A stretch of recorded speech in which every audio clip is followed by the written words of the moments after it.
Hey there, tonight we're uncovering Colonial Williamsburg, where the colonial charm isn't just powdered wigs and wooden teeth. What you're about to discover is a bustling 18th century town that never really slept. If these stories help you unwind, I'd love a quick like or subscribe, but only if they're genuinely working for you. I'm curious where in the world you're listening from, so drop your location and local time in the comments. It's amazing seeing our little community span the globe through these historical tales. Now find your comfort zone, perhaps turn on a fan for that gentle background hum, and let's venture into tonight's story together. In the late 17th century, Colonial Williamsburg wasn't the bustling historical tourist trap we know today.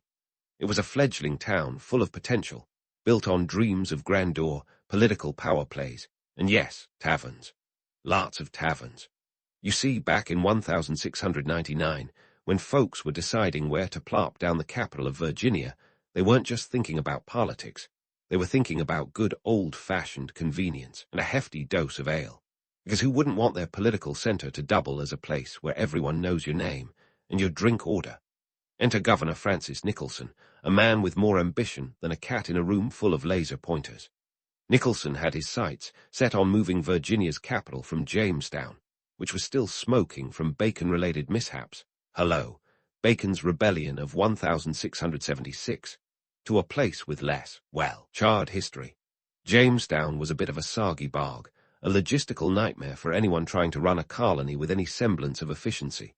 So, in a decision that would make future urban planners twitch, Nicholson zeroed in on a promising strip of land called Middle Plantation, perched just between the York and James rivers. Convenient for trade, check. Less prone to flooding, double check. Tavern-friendly, you betcha. Middle Plantation was soon to be rebranded as Williamsburg, in honor of none other than William Roman III of England, because naming things after royals was basically the 17th century equivalent of getting a celebrity endorsement. And just like that, Williamsburg was prepped to become the shining new capital of Virginia, a role it would hold onto until the American Revolution came knocking with its own set of priorities. Now, let's talk economy, because that's what really keeps the wheels turning. The early 1700s were all about cash crops and plantations. Tobacco was the moneymaker of the day, and Virginia was the land of opportunity for those willing to risk it all on leafy greens. The economic ambitions of the colony were clear. With its new capital, Williamsburg was expected to flourish as a center of trade and commerce, a place where the sweet scent of tobacco mingled with the gossip of the day, and fortunes were made, or lost, over a pint. But it wasn't just about the economy, it was also about the spectacle. Williamsburg had to look the part. Enter Bruton Parish Church, the Governor's Palace, and the Capitol Building, all built with the kind of architectural bravado you'd expect from a place trying to prove it's the new kid on the block with serious clout. These buildings weren't just piles of bricks and mortar, they were statements. Statements that said, "Look at us, we're important." And indeed they were. Yet, behind the stately facade of Williamsburg's grand ambitions, there lurked the ever-present political maneuverings. Governor Nicholson wasn't just a savvy city planner, he was a shrewd politician. He knew how to play the game, leveraging his influence to ensure that Williamsburg was not just the geographical heart of Virginia, but its political nerve center. With a population of just over 1,500 by the early 1700s, it was a small town with big dreams, driven by the machinations of men like Nicholson, who had the vision to see beyond its humble beginnings. Of course, it's not all rosy. The romantic image of Colonial Williamsburg often glosses over the harsh realities. Behind the scenes, the town was built on the backs of enslaved people and indentured servants. Their labor made the picturesque streets and grand buildings possible, a fact often overshadowed by the charming reenactments and horse-drawn carriages that tourists love today. But it's crucial to acknowledge this part of history, even as we marvel at Williamsburg's transformation from a sleepy settlement to a bustling colonial capital. And let's not forget about the tavern drama. In the world of 1699, taverns were more than just watering holes. They were the social epicenters of town. Deciding where to place, a tavern was akin to choosing the site for a modern-day coffee shop franchise. It was serious business. A well-placed tavern could draw people in, spark conversations, and drive the local economy. So, when Williamsburg was being laid out, you can bet there were more than a few debates over where to sink the first pint. After all, what good is a capital if there's no place to raise a glass to its future? As Williamsburg settled into its role as the capital, it began to attract not just traders and politicians, but also craftsmen, artisans, and all manner of enterprising folk looking to make their mark. The town was a microcosm of colonial ambition, where every brick and cobblestone told a story of dreams, power, and yes, more than a little bit of backroom dealing. So there you have it, the origins of colonial Williamsburg, where the economy, politics, and a healthy appreciation for taverns converged to create a town that would become a pivotal player in the story of America, a place where decisions about real estate and government weren't just about practicality. They were about shaping the future of a colony and eventually a nation. It's a tale that reminds us of the complex web of factors that influence history, even if one of those factors is where to get a good ale. But let's pause for a moment and shift our focus from the grand ambitions of governors and tavern tycoons to the real heart of Williamsburg, its people. Picture the bustling streets where merchants hawked their wares, artisans wielded their tools, and wig-makers crafted the latest in colonial chic. Williamsburg was a living stage where everyone from blacksmiths to bakers played their part in the colonial drama. Now, let's dive into the world of the colonial merchant. These folks were the Amazon prime of the 18th century, minus the 2-day shipping, in a time when ocean voyages were not only lengthy, but also featured a diet of hardtack and weevils. Getting goods from point A to point B was nothing short of a logistical miracle. Merchants were the lifeblood of Williamsburg, importing everything from sugar and spices to the latest fashions from London, making sure the well-heeled could strut their stuff in style. Speaking of style, let's not forget the wig makers. That's right. In colonial America, a good wig was the ultimate fashion statement. Forget about your modern-day designer labels. Back then, it was all about the height and curl of your periwig. Wigs could cost anywhere from a few shillings to a small fortune, with top-of-the-line models setting you back as much as £40. To put that in perspective, that's about 6 months' wages for a skilled tradesman. So, if you were sporting a wig that looked like it could house a family of sparrows, you were definitely making a statement. And not just any statement, but one that screamed, "I've arrived." Of course, not everyone could afford such luxuries. The everyday folks of Williamsburg had to make do with more modest attire. Here's a myth worth busting. Not every colonial man was strutting around in finery that would make Louis Roman XIV jealous. Many were wearing homespun fabrics, which were far more practical for a day spent toiling in the fields rather than attending a fancy ball. The reality was that most people wore what they could afford, which was often dictated by their social station and the demands of their work. But let's not forget about the women of Williamsburg. They were the true multitaskers of the era, managing households, raising children, and more often than not, helping with the family business. In a time before electricity and running water, just keeping a home running was a full-time job. Ever wonder why they needed all those petticoats? It was not just for fashion. Those layers kept them warm in drafty homes where insulation was about as effective as a sieve in a rainstorm. And then there were the enslaved people, whose stories are often overshadowed by the more glamorous narratives of colonial life. They were the invisible hands that built the town and kept it running, all while living under the oppressive yoke of slavery. It's a stark reminder of the harsh realities that underpinned the economic and social structures of the time, a truth that should never be glossed over in our fascination with the past. In Williamsburg, everyone played their part, from the shoemakers to the silversmiths. These artisans were the backbone of the town, turning raw materials into necessities and luxuries alike. A pair of custom shoes might cost you about 5 shillings, while a silver teaspoon could set you back a shilling or two. These were not just objects, they were indicators of one's status and prosperity in a world where appearances mattered. And while we're on the subject of appearances, let's talk about the not-so-glamorous realities of colonial life. Take, for instance, the chamber pot. Yes, the ubiquitous chamber pot, an essential item in a world without indoor plumbing. Despite the romantic allure of candlelit rooms and roaring hearths, the reality was that when nature called, it was answered in a much less idyllic manner. These parts were a daily reminder that colonial life was not all powdered wigs and polished manners. It had its fair share of, shall we say, earthy challenges. Etiquette, too, was a minefield of its own. The rules of colonial propriety were as complex as the powdered hairpieces they wore. From how to hold a teacup to the proper form of address for every member of society, the social dance was intricate and fraught with potential faux pas. One wrong move, and you could find yourself the subject of the latest gossip, whispered over a tankard of ale in the local tavern. In Williamsburg, the line between myth and reality was as blurred as a hastily inked map. The romantic veneer of colonial life often hides the gritty truths beneath, but it's in these truths that we find the real stories worth telling. People of Williamsburg were more than just players in a historical reenactment. They were real, with dreams, ambitions, and yes, more than a few dirty chamber parts. So as you stroll through the cobblestone streets of this colonial town, remember that behind every grand facade and every quaint sharp front lies a story of human endeavor, ingenuity, and resilience. These were the people who built Williamsburg, not just with bricks and mortar, but with their daily lives, their struggles, and their triumphs. It's a history worth exploring, one wig at a time.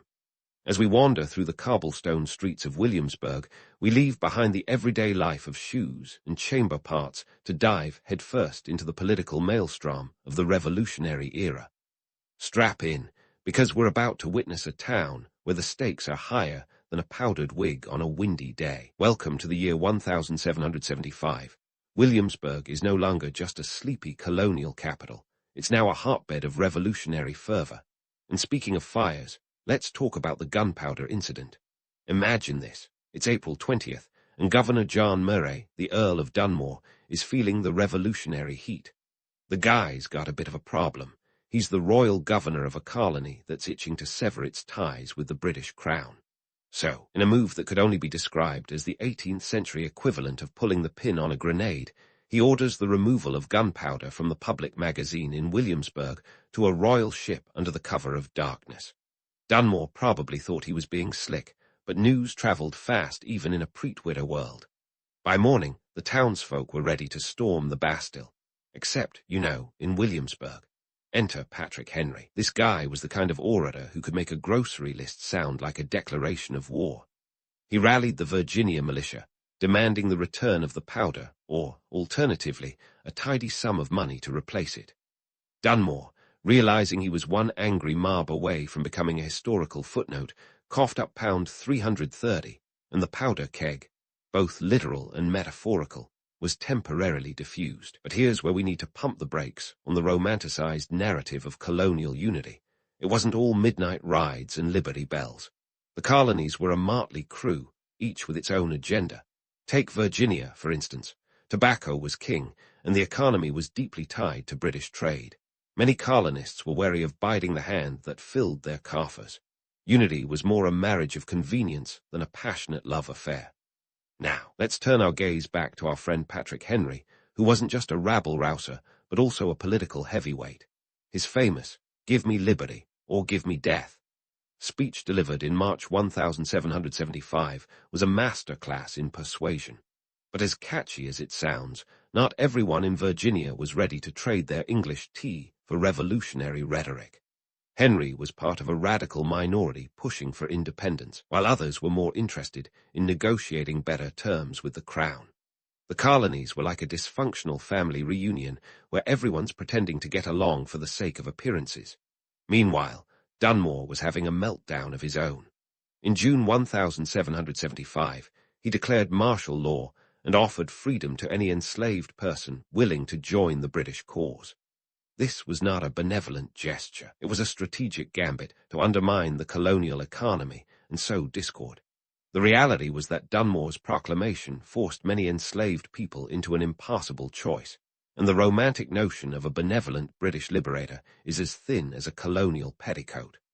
By the end of 1775, Williamsburg was a tinderbox of tension. The Virginia Convention, essentially the rebel government, was making its presence felt, while Dunmore was holed up on a British ship like a sea captain, reenacting his own personal drama. Williamsburg was teetering on the edge, with the governor's palace acting more like a stage for political theatre than a seat of royal power. As these events unfolded, the myth of colonial unity was as shaky as a hastily constructed log cabin. The colonies had their fair share of loyalists, rebels, and those who just wanted to get on with their lives without being caught in the crossfire. The American Revolution wasn't just a fight for independence. It was a struggle to define what independence meant for a diverse set of colonies, each with its own interests and challenges.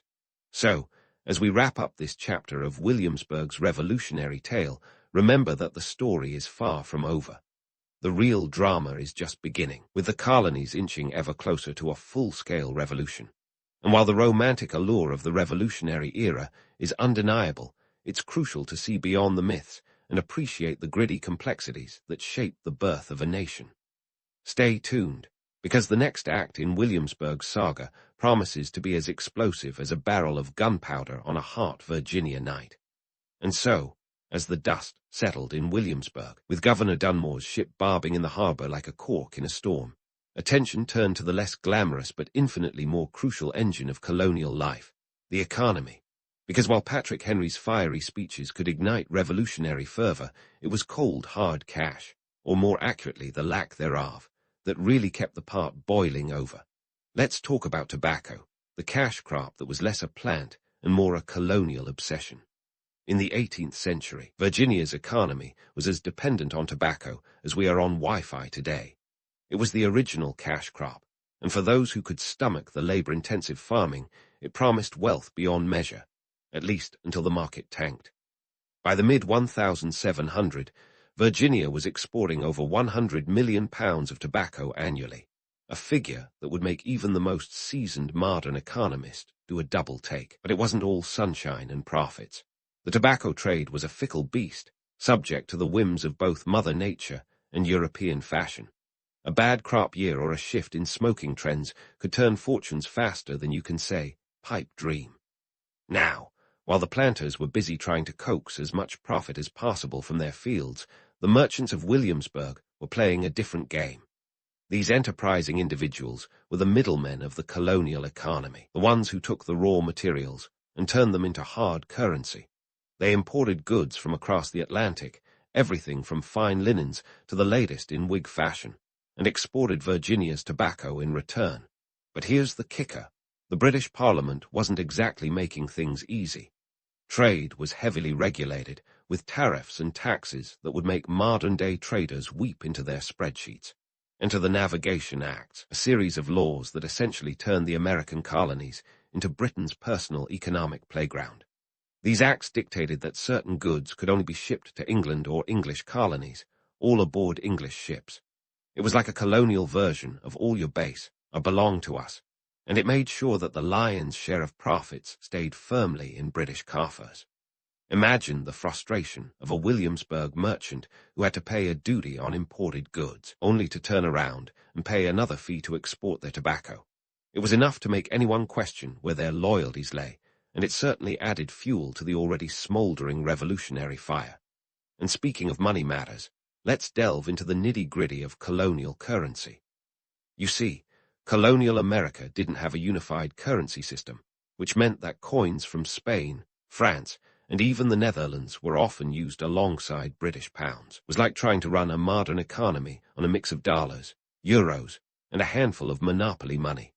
The lack of a stable currency was a constant headache for merchants, who had to juggle exchange rates that could fluctuate faster than a politician's promise. All these economic pressures coalesced into a perfect storm of frustration and resentment. While we often remember the American Revolution as a fight for lofty ideals like liberty and self-determination, the reality was that many colonists were just as motivated by economic grievances. It wasn't just about tea, though let's not downplay the Boston Tea Party's flair for the dramatic. It was about the relentless grind of taxes and tariffs that stifled colonial enterprise. The Townshend Acts of 1767 were particularly galling, imposing duties on everyday items like glass, paper, and tea. To the average Virginian, these taxes felt like a direct attack on their wallets, not to mention their dignity. The British government seemed oblivious to the fact that these acts were breeding a new kind of colonial unity, one centered around shared economic interests rather than just shared ideals. Meanwhile, the merchants of Williamsburg were in a constant state of financial juggling, trying to keep their businesses afloat amidst the economic chaos. They were the unsung heroes of the colonial economy, the ones who balanced ledgers by candlelight and navigated a labyrinth of tariffs and taxes with the skill of a tightrope walker. Yet, despite their crucial role, they often found themselves squeezed between the demands of the crown and the expectations of their fellow colonists. As the economic noose tightened, Williamsburg found itself at a crossroads. The town's grand ambitions as a center of trade and commerce were increasingly at odds with the financial realities imposed by British rule. The allure of independence grew stronger with each passing day, fueled by the realization that economic freedom was as essential to the colonial cause as political liberty. And so, the stage was set for a revolution that was as much about pounds sterling as it was about political philosophy. In Williamsburg, as in the rest of the colonies, the cry for independence was a multifaceted call to arms, driven by a complex web of economic, social, and political factors. It was a reminder that history is rarely as straightforward as it seems, and that the fight for freedom is often waged on the battleground of everyday life. As we prepare to leave Williamsburg's bustling streets behind, the story is far from over. The economic forces that shape the town's destiny are still in play, and the next chapter promises even more twists and turns. Stay tuned, because the tale of Colonial Williamsburg is just getting started, and the best, or perhaps the most tumultuous, is yet to come. As we pull ourselves away from the bustling streets of Colonial Williamsburg, it's time to fast forward through the end of its colonial heyday. The Revolutionary War didn't do Williamsburg any favors. Once the dust had settled, and the ink was drying on the Treaty of Paris in 1783, the town found itself on the short end of the economic stick. Richmond, with its strategic location and burgeoning industry, snatched the title of Virginia's capital in 1780, leaving Williamsburg to fade into a genteel obscurity. It was like being the prom queen who finds herself at a high school reunion where everyone else has moved on to bigger and better things. By the 19th century, Williamsburg was a shadow of its former self, with more charm than commerce. Its grand buildings became quaint relics, its taverns fell silent, and the once busy streets echoed with the footsteps of a quieter, more rural life. The population dwindled, and those who remained had to make do with the remnants of the town's former glory. It was as if Williamsburg had become a living museum long before anyone thought to charge admission. Into the 20th century, a time when the world was becoming increasingly fascinated with its own past. Q. John D. Rockefeller, Jr., a man with a vision as grand as Williamsburg's governor's palace. In the 1920s, Rockefeller, buoyed by the historical enthusiasm of Reverend W. A. R. Goodwin, embarked on a project to restore Williamsburg to its colonial splendor. It was the kind of audacious plan that involved deep pockets and deeper convictions. With Rockefeller's funding and Goodwin's passion, the town was plucked from obscurity and thrust into the limelight of historical preservation. The restoration of Williamsburg was no small feat. It required meticulous research, architectural prowess, and a whole lot of money. How much money, you ask? Try around $68 million in today's dollars, just to kick things off. Rockefeller wasn't just restoring buildings, he was resurrecting a way of life. Over 80 buildings were reconstructed or restored to their 18th century glory, complete with horse-drawn carriages and costumed interpreters who could spin a yarn with the best of them. It was like stepping into a time machine, minus the flux capacitor and the DeLorean. But here's where things get interesting. In creating this historical wonderland, Rockefeller and his team had to grapple with the tension between authenticity and the romantic imagery that put tourists in front of ticket booths. You see, history is messy. It's full of contradictions and complexities that don't always fit neatly into a postcard-perfect scene. The sanitized version of Williamsburg could easily gloss over the gritty realities of colonial life, like slavery and the harsh economic conditions that so many faced. After all, it's hard to sell the allure of the past when it involves explaining the less glamorous side of history. Yet, Colonial Williamsburg walks this tightrope, balancing the need for historical accuracy with the demands of a public eager for a taste of the past. It's both a classroom and a theme park, where visitors can sip hard cider while learning about the logistics of 18th century commerce or the intricacies of colonial politics. It's a place where the past is brought to life in vivid color, even if some of those colors have been carefully curated for maximum appeal. And what of the legacy of this grand restoration? Today, Williamsburg stands as a testament to the enduring fascination with history and the power of place. It serves as a reminder that while history can be romanticized, it should never be stripped of its truths. The town is a living tableau that invites visitors to explore the nuances of America's colonial past, to walk the same cobblestone streets as the revolutionaries and tradesmen who once called it home. In the end, Williamsburg's journey from colonial capital to historical showcase reflects the broader American narrative, a story of reinvention, resilience, and the complex relationship with our own history. It's a tale that underscores the importance of understanding where we've been to appreciate where we're going. As the sun sets on this storied town, casting long shadows over its meticulously restored buildings, one can't help but ponder the delicate dance between past and present, myth and reality. Williamsburg is a living reminder that history is not just a series of dates and events, but a rich tapestry of human experience, woven together by the choices and challenges of those who came before us. So next time you find yourself strolling through the streets of Colonial Williamsburg, take a moment to appreciate the layers of history beneath your feet. It's a place where the echoes of the past resonate with the footsteps of the present, a reminder that every era has its own stories to tell, its own truths to uncover. In Williamsburg, history isn't just something you read about, it's something you live. And that, my friends, is a legacy worth preserving, one cobblestone at a time. In the dusty annals of history, Queen Nefertiti emerges as one of those tantalizing mysteries that keeps archaeologists awake at night and conspiracy theorists busy during the day. Her name means the beautiful one has come, which sounds like the kind of thing you'd write in your dating profile if you were feeling particularly confident. But who exactly was this woman, and how did she maneuver her way into the heart of 14th century BCE Egypt's political minefield? Let's dive into a world where the Nile was the highway, pharaohs were guards, or thought they were, and Nefertiti wore the crown like it was her favorite hat. First off, Nefertiti's origins are shrouded in more mystery than a magician's top hat. Some scholars say she was the daughter of Ai, a future pharaoh himself, which, if true, means she was just a stone's throw from the throne even before she married Akhenaten. Others suggest she may have been a foreign princess, possibly from Mitanni, which would make her a diplomat's dream, marriage as the ultimate peace treaty. Either way, her rise to power was not just about a pretty face. It was about strategic cunning worthy of a chess grandmaster. Speaking of Akhenaten, talk about a pharaoh who broke the mold.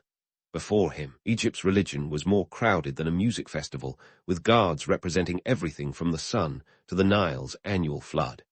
Akhenaten, however, decided to cut through the divine clutter and focus on just one god, Aten, the sun disk. This was like announcing a new headliner at the festival and kicking everyone else off the stage. Nefertiti was right there beside him, not just as eye candy, but as an active participant in this monotheistic revolution. Together, they turned Egypt's religious landscape on its head, causing priests of other gods to break into cold sweats at the thought of their power diminishing. Their reign, starting around 1353 BCE, was as much about theology as it was about politics.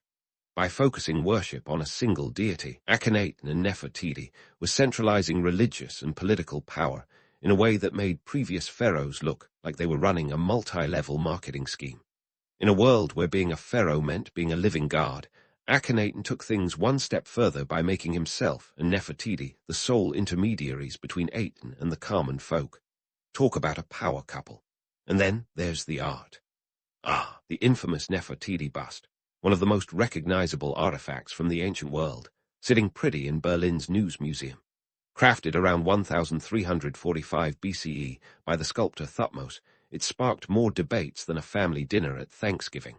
Was it an idealized version of her? Did it serve as a blueprint for other artists? Was it just an ancient form of Instagram filter? Either way, It's a testament to her enduring allure. And let's be honest, she looks like she'd be a killer at poker. Those eyes say, "I know something you don't." What's truly intriguing about Nefertiti is the way she was depicted as being almost equal to Akhenaten, a rarity for the time. Statues and reliefs show her smiting enemies, riding chariots, and performing religious rituals. This wasn't just a case of a pharaoh's wife smiling and waving from the background. Nefertiti was front and center, proving that she was no mere consort, but a co-ruler. While the patriarchal norms of ancient Egypt usually kept women in the background, Nefertiti was out there smashing them like they were clay parts.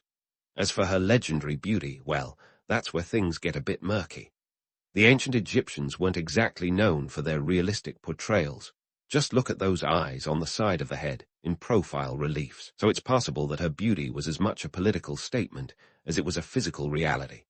Beauty in royal portrayals was often symbolic of divine favor and legitimacy, not just an aesthetic judgment. Now, let's talk about the Egyptian economy during their reign. Akhenaten's religious reforms weren't exactly cheap.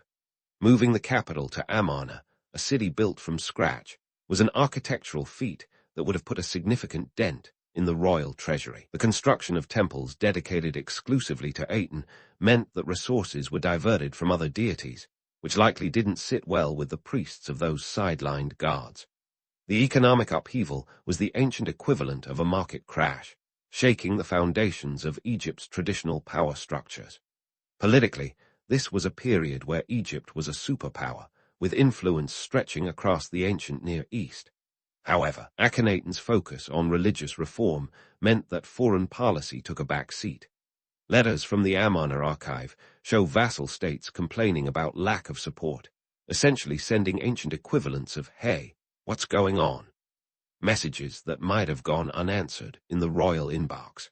As we peel back the layers of Nefertiti's life, it's clear that she was more than just a pretty face in Egyptian history. She was a key player in a time of dramatic religious and political change. Whether her beauty was as legendary as the bust suggests or more of a PR move, her influence was real and lasting. So as we continue to unravel her story, remember, behind every great pharaoh, there might just be an even greater queen calling the shots. Stay tuned as we delve further into the life and times of this enigmatic figure. If you thought Nefertiti's life was just a glamorous stroll through ancient Egypt's version of Hollywood, think again. The Amarna period, named after the new capital city Akhenaten and Nefertiti established, was like the ultimate reality show, complete with high-stakes drama and radical reforms. Imagine a world where changing the entire religious structure was the equivalent of flipping the table at a family dinner. Except this time, the table was Egypt, and the stakes were divine. Nefertiti was no passive player in this upheaval. She was the Marilyn Monroe of the Nile, but with the political savvy of Machiavelli. Her influence in religious reforms was as profound as Akhenaten's, if not more. Together, they threw out the old pantheon of gods faster than you can say polytheism, focusing solely on Aten, the sun disk. It wasn't just a religious revolution. It was a PR campaign worthy of Madison Avenue. The divine Aten was the new hotness, and Nefertiti was the face of this celestial rebranding. Let's talk about the economics of their grand design. Moving the capital to Amarna, a city that sprang up like ancient Las Vegas in the middle of the desert, wasn't just about getting a new zip code. It was a staggering logistical feat that cost more than a few Shabti figurines.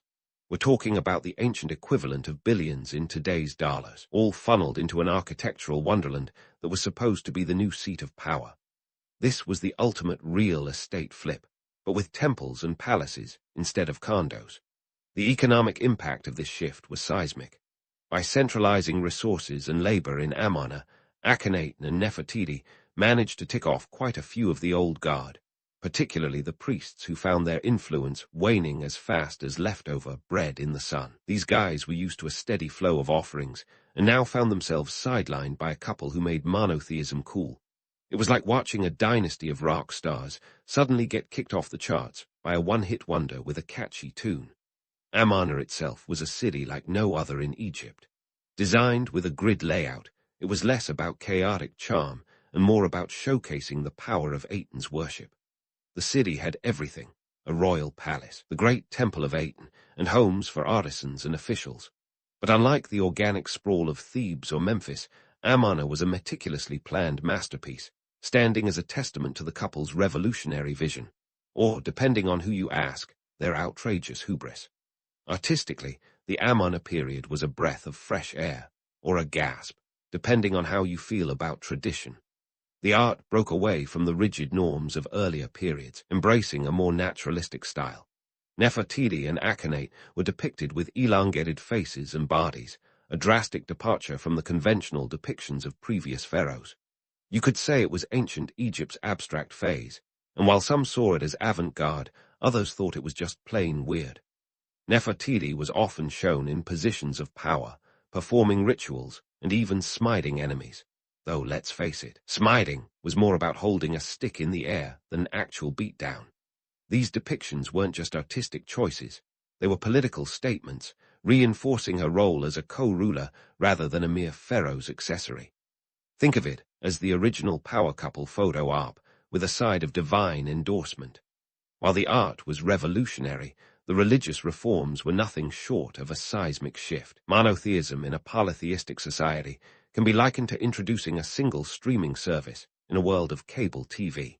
Sure, it's novel, but it leaves a lot of people grumbling about their favorite channels going dark.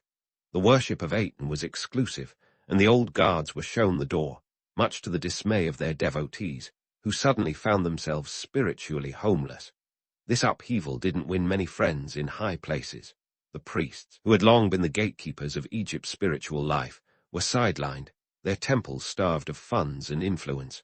The economic disparity that followed was akin to a modern-day corporate takeover, with Aten Inc. claiming all the dividends while the old firms went bankrupt. Politically, Akhenaten's laser focus on religious reform left Egypt's foreign policy in a bit of a shambles. The Amarna Letters, a collection of correspondence between Egyptian officials and their counterparts in the Near East, reveal a kingdom struggling to maintain its grip on far-flung territories. Vassal states were left wondering if Egypt was going to ghost them or finally pick up the phone. Spoiler, it was mostly voicemail. But let's circle back to Nefertiti, the real star of the show. Her role in these reforms was more than ceremonial. She was the embodiment of Aten's favor, a walking, talking billboard for the new order.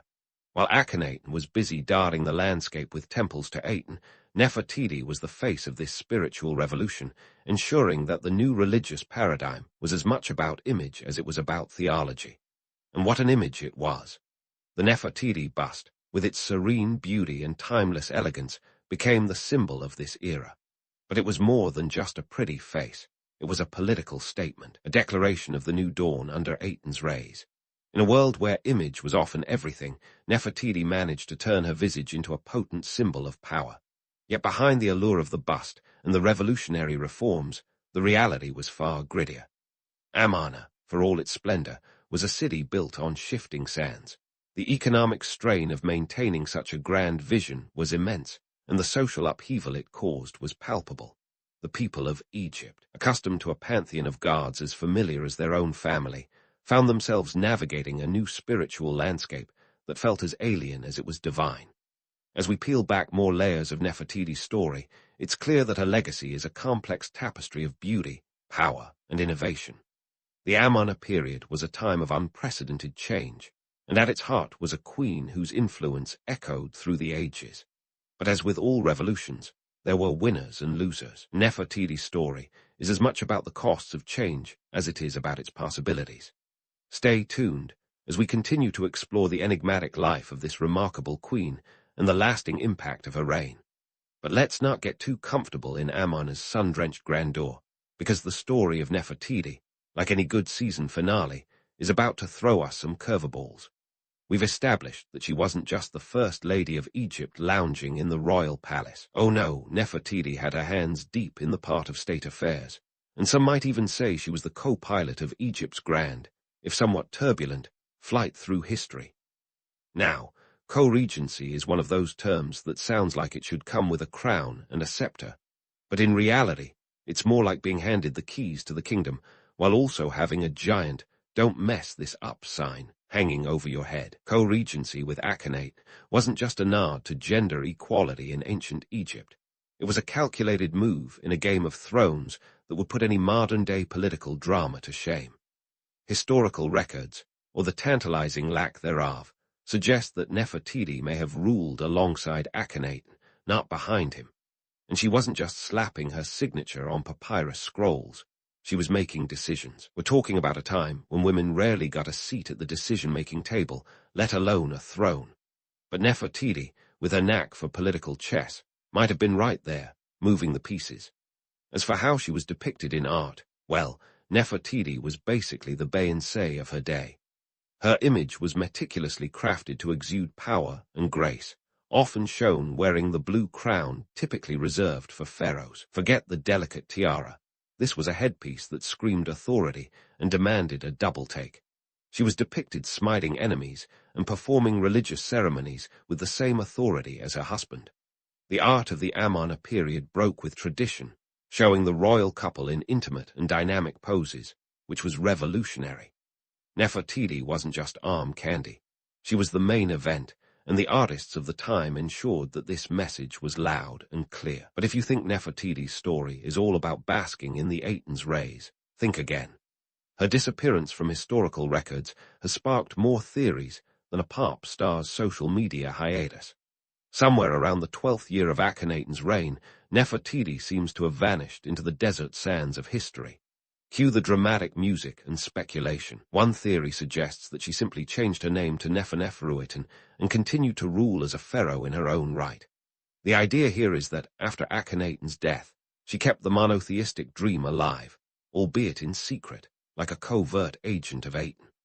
Another theory posits she might have been out of the picture altogether, either through death or political maneuvering.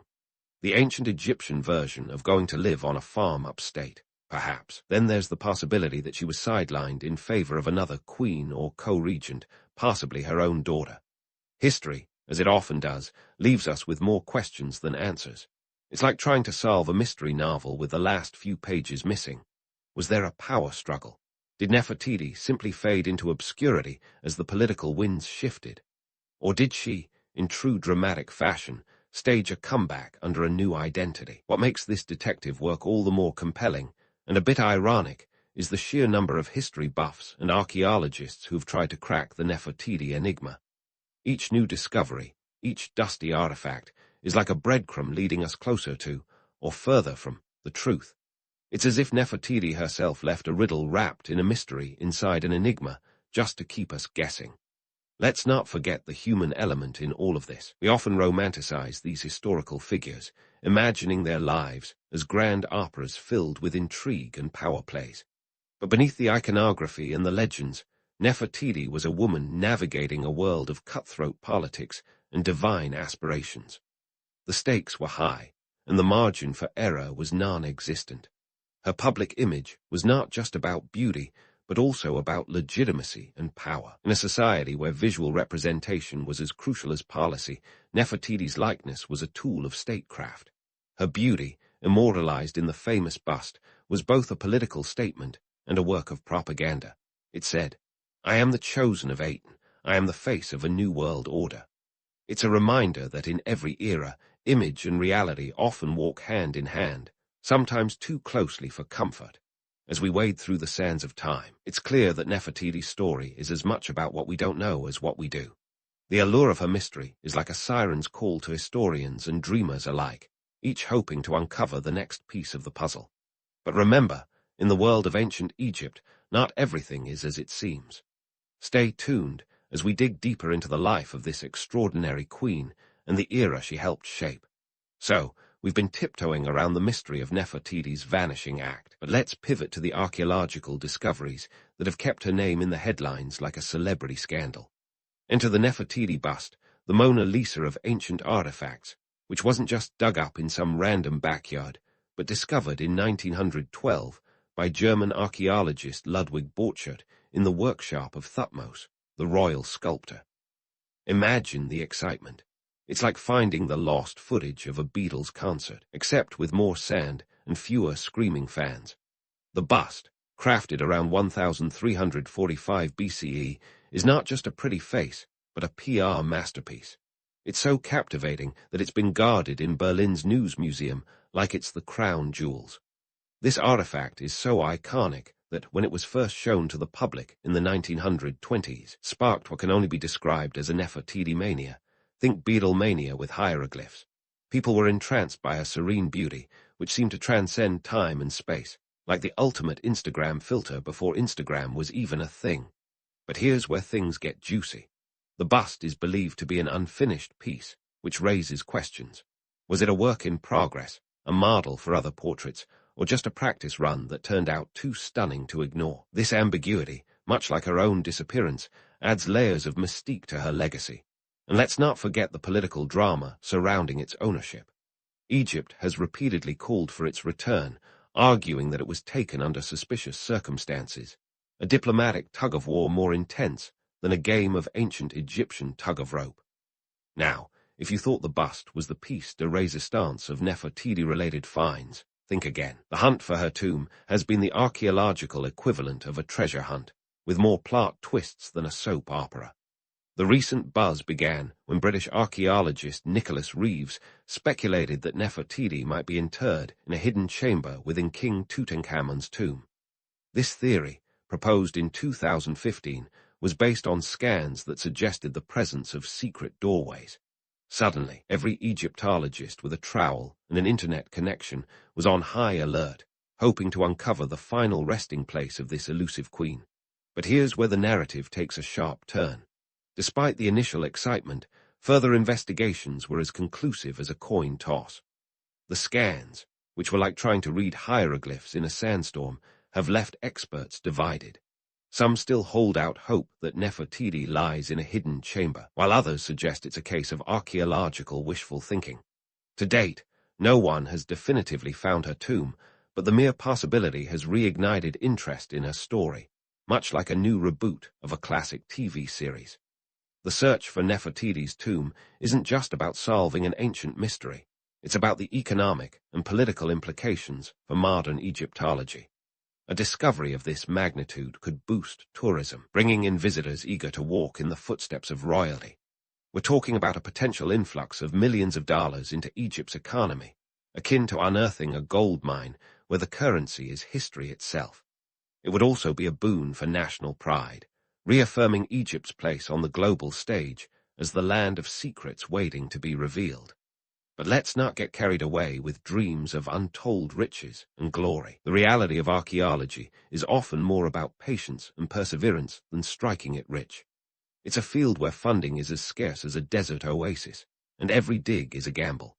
The search for Nefertiti's tomb, while tantalizing, requires cold, hard cash, international cooperation, and a bit of luck. It's the kind of venture that's as much about politics as it is about archaeology, with every discovery subject to international scrutiny and debate. Speaking of myths, let's tackle the romanticized narrative surrounding Nefertiti herself. The notion of her as a paragon of beauty and grace is undeniably appealing, but it overlooks the harsh realities of her time. This was a world where power was often wielded with an iron fist, and the stakes were life and death. Her beauty, immortalized in the bust, was likely as much a political tool as it was a reflection of her actual appearance.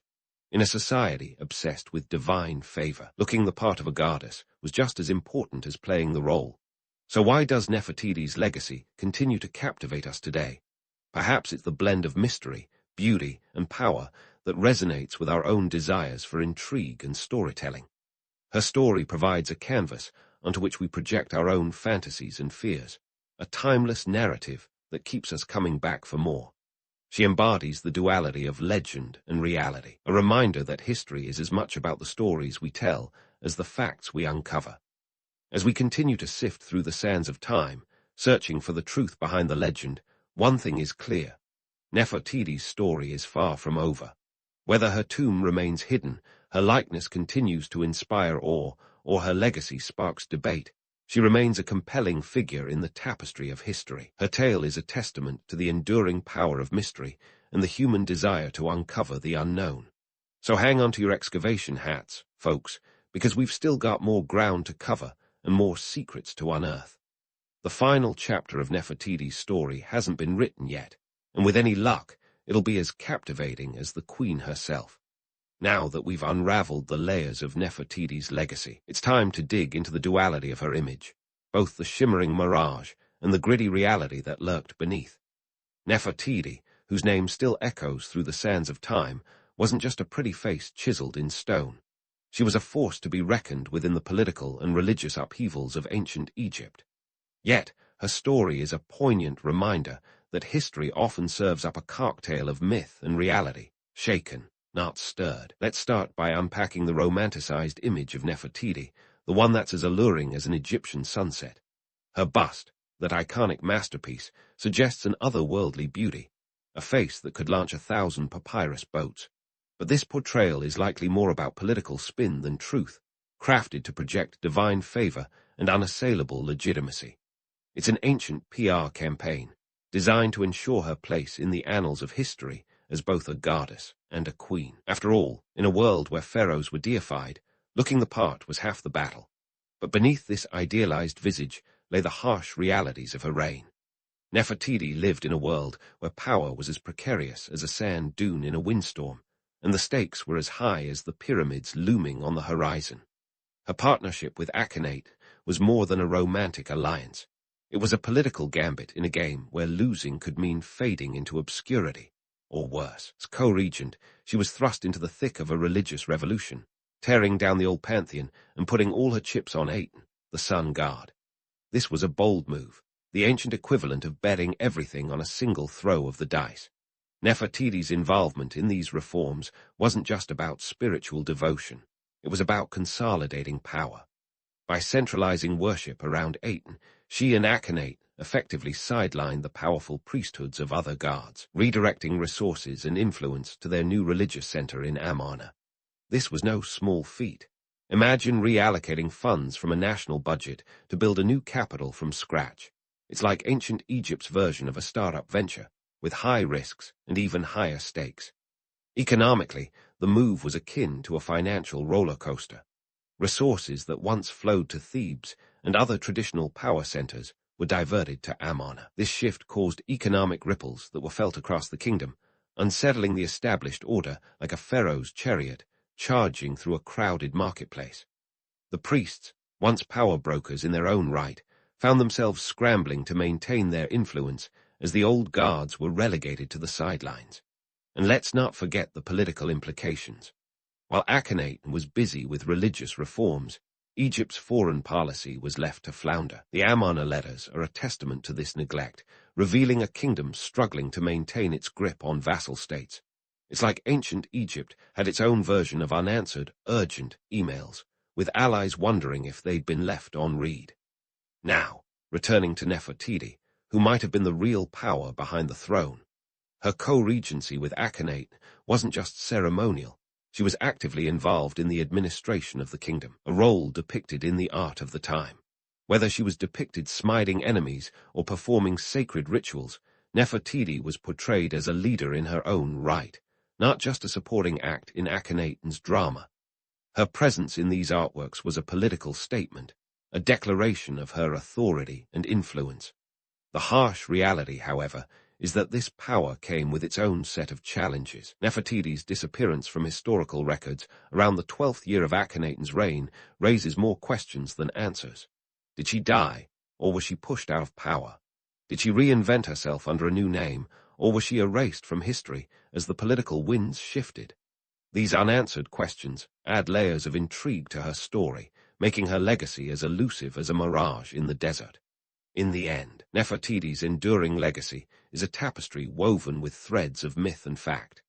Her life reflects the complexities of power, beauty, and ambition in a world where every decision could alter the course of history. While the romanticized image of a powerful queen is undeniably appealing, the reality of her time was far more nuanced and challenging. As we ponder the lessons from her enigmatic life, we're reminded that history is often a blend of legend and reality, each shaping our perceptions in different ways. Nefertiti's story is not just about a queen who ruled alongside a revolutionary pharaoh. It's about a woman who navigated the treacherous waters of power and politics, leaving a legacy that continues to captivate us today. So, what can we learn from Nefertiti's tale? Perhaps it's the enduring power of image and narrative, the way stories shape our understanding of the past. Maybe it's a reminder that behind every legend lies a complex reality, waiting to be uncovered. In the end, Nefertiti remains a symbol of both the romance and the harsh truths of history, a testament to the human desire to seek meaning in the mysteries of the past. As we close the chapter on a story, let's keep our minds open and our questions ready, for history is never truly finished. Like Nefertiti herself, the past is always waiting to reveal its secrets, one discovery at a time. And who knows, perhaps the final piece of her puzzle is still out there, buried in the sands, waiting for the right moment to come to light. Just as the dust settled after Alexander the Great's whirlwind tour of conquest, an adventure that stretched from Greece to the distant banks of the Indus River, the world found itself in a bit of a mess, like a rock band trying to regroup after the lead singer's dramatic exit. Alexander, that Macedonian maestro of mayhem, had left behind an empire so sprawling and diverse, it was like trying to manage a global corporation with a skeleton crew. And while his generals, the Diadochi, played a high-stakes game of musical thrones, one corner of this vast territory was particularly ripe for drama: the Seleucid Empire. Now, the Seleucid Empire, in theory, was supposed to be the crown jewel of Alexander's legacy in the East, covering much of modern-day Turkey, Iran, and beyond. But if we're being honest, the Seleucid rulers were like that middle manager who inherited the corner office without really knowing what to do with it. These were the folks who got the job not because they were the brightest in the room, but because everyone else had already left the building. By the time we roll into the 2nd century BCE, the Seleucids were about as stable as a one-legged table. The empire was racked with internal strife, constant wars, and a leadership style that can only be described as winging it. While they were busy trying to stamp out fires all over their territory, an enterprising bunch known as the Parni were gearing up to seize their moment in history. Think of the Parni as the scrappy startup ready to disrupt the bloated, inefficient empire standing in its way. Enter Arsaces, the leader of the Parni tribe, who had ambition and opportunism in spades. Now, Arsaces wasn't exactly a household name at the time, more like the dark horse in a race no one was paying attention to. But he had a knack for seeing the bigger picture, and what he saw was a Seleucid empire ripe for the picking. In 247 BCE, Arsaces made his move, leading the Parni to conquer Parthia, a northeastern province of the Seleucid Empire. And just like that, a new power player was born on the world stage. Arsaces' decision to strike wasn't just a random act of rebellion, it was a calculated gamble. Imagine being a small tribe on the fringes of a crumbling empire. The Seleucids, with their overextended resources and distracted leadership, were like a giant with its shoelaces tied together. Arsaces saw the Seleucid inefficiencies as an open invitation to step into a power vacuum that was practically begging to be filled. And let's be real, the Seleucids were barely keeping it together. They were the historical equivalent of a company running on fumes, desperately trying to maintain relevance while the competition nipped at their heels. The timing couldn't have been better. The Seleucid Empire was busy dealing with revolts, territorial losses, and the ever-present threat of Roman expansion. Meanwhile, Arsaces and the Parni were quietly building their power base. This wasn't just a hostile takeover, it was a masterclass in strategic patience. Arsaces established a new dynasty, the Arsacid dynasty, which would go on to rule the Parthian Empire for nearly 5 centuries. Not bad for a tribe that most people hadn't even heard of a few years earlier. Now, you might be wondering why Arsaces' revolt was so successful. Well, part of it was due to the Seleucids' incompetence, sure, but it was also about geography. Parthia was no easy place to conquer. It was a land of deserts and mountains, a natural fortress that was difficult to subdue and even harder to hold. The Parthians knew their land well, and they used it to their advantage. Guerrilla warfare, hit-and-run tactics, and a deep understanding of the local terrain all played a role in their rise to power. But let's not romanticize it too much. The Parthian strategy was as much about survival as it was about grandeur. These were tough times, and the Parthians were a tough people. They weren't trying to build an empire for the sake of glory. They were trying to carve out a space where they could exist on their own terms. In a world dominated by larger powers, that was no small feat. As the Parthians expanded their influence, they quickly became the Silk Road's unofficial guardians. This was the ancient world's most famous trade route, a sprawling network that connected the East and West, transporting everything from silk and spices to ideas and technologies.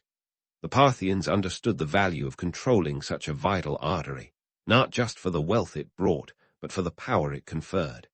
With Arsaces at the helm, the Parthians began to establish a reputation as fierce warriors and shrewd diplomats. They were the kind of people you wouldn't want to mess with, but you definitely want to have on your side.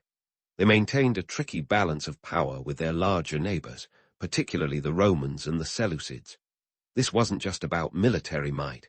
It was about playing the long game, understanding when to push, when to pull back, and when to forge alliances. It's easy to get caught up in the romanticism of the Parthian rise, a small tribe challenging an empire, a David versus Goliath story if there ever was one. But let's not kid ourselves. This was a game of power, pure and simple. The Parthians were opportunists who seized their moment with both hands. They weren't just taking advantage of a weakened empire. They were setting the stage for their own ascendancy. And as we'll see in the coming parts, their story is far from over. Parthians were just getting started, and the world was about to see what they were truly capable of. Now, with the Parthians stepping into the global spotlight, it was time to put their own spin on empire building. This wasn't your typical empire expansion. Think less Monopoly board and more Game of Thrones. The Parthians were rolling out a strategy that would make even the shrewdest real estate moguls sit up and take notice. They weren't just grabbing cities for the sake of it. They were meticulously crafting a network of power that would secure their influence for centuries. First up, let's talk cavalry. Forget about your average horseback squad. These guys were the original cavalry kings. The Parthians transformed the way battles were fought, introducing what's known as the Parthian shot. This was a military move that was as crafty as it was deadly. An archer would ride away from the enemy at full gallop, while twisting in the saddle to rain arrows down on their pursuers. It's like a medieval version of a drive-by shooting, and it was devastatingly effective. This innovation made their cavalry not just a mobile force, but a fearsome weapon that could outmaneuver and outgun their opponents. Imagine being on the receiving end of that. Talk about a bad day at the office. But it wasn't just their cavalry tactics that set them apart. The Parthians also knew the value of a good marriage, and I'm not talking about the kind you see on a reality TV show. They were masters of the political marriage, sealing alliances with a well-timed wedding. This wasn't about love. It was about locking down strategic partnerships. By marrying into the right families, they could secure peace with neighbors and expand their influence without shedding a drop of blood. It was diplomacy at its finest, with a dash of romance for good measure. Now, let's take a detour down the Silk Road. The Parthians weren't just savvy warriors, they were economic geniuses too. This famed trade route was a lifeline that connected the East and West, carrying not just goods, but also ideas and cultures. And guess who was sitting right at this crossroads? Yep, the Parthians. They were like the toll booth operators of the ancient world, and they played their hand masterfully. By controlling key segments of the Silk Road, they amassed wealth and power, turning Parthia into a bustling hub of commerce and cultural exchange. This wasn't just about getting rich. It was about cementing their place as a vital link in the global chain. Here's where things get really interesting. Managing the logistics of trade across such a vast area was no small feat. The Parthians had to ensure safe passage for caravans laden with silk, spices, and other exotic goods. They established a series of way stations and fortresses along the route, providing security and rest stops for weary travelers. Imagine being a merchant on this journey, one moment braving the blistering desert, the next finding respite in a Parthian outpost, greeted by a warm meal and fresh horses. The Parthians understood that to control the trade, they needed to safeguard it, and they did so with an efficiency that would make modern logistics companies envious. Of course, it wasn't all smooth sailing. The Parthians, like any good power players, had to fend off challenges from ambitious neighbors. The Romans, in particular, had a knack for eyeing their territory with a mix of envy and ambition. This wasn't just about expanding borders. It was a clash of titans, each vying for dominance in a world where power was the ultimate currency. The Parthians held their ground through a mix of military prowess and strategic diplomacy, maintaining a delicate balance of power that kept their empire intact. In the grand tapestry of history, the Parthians often get overshadowed by the more flamboyant empires of their time. but their story is one of grit, cunning, and a knack for playing the long game. They weren't just about conquests and battles. They were about building a sustainable empire that could weather the storms of history. And as we delve deeper into their legacy, it becomes clear that their influence was far-reaching, shaping the course of events in ways that still echo today. As we pull back the curtain on this ancient power struggle, it's important to remember that the Parthians were more than just warriors and traders. They were visionaries who understood the complex interplay of military might and economic savvy. Their story is a reminder that history is rarely a tale of black and white, but rather a rich tapestry woven from ambition, ingenuity, and a fair share of luck. So stay tuned, because this saga is just getting started, and there's a whole lot more to uncover in the chapters that follow.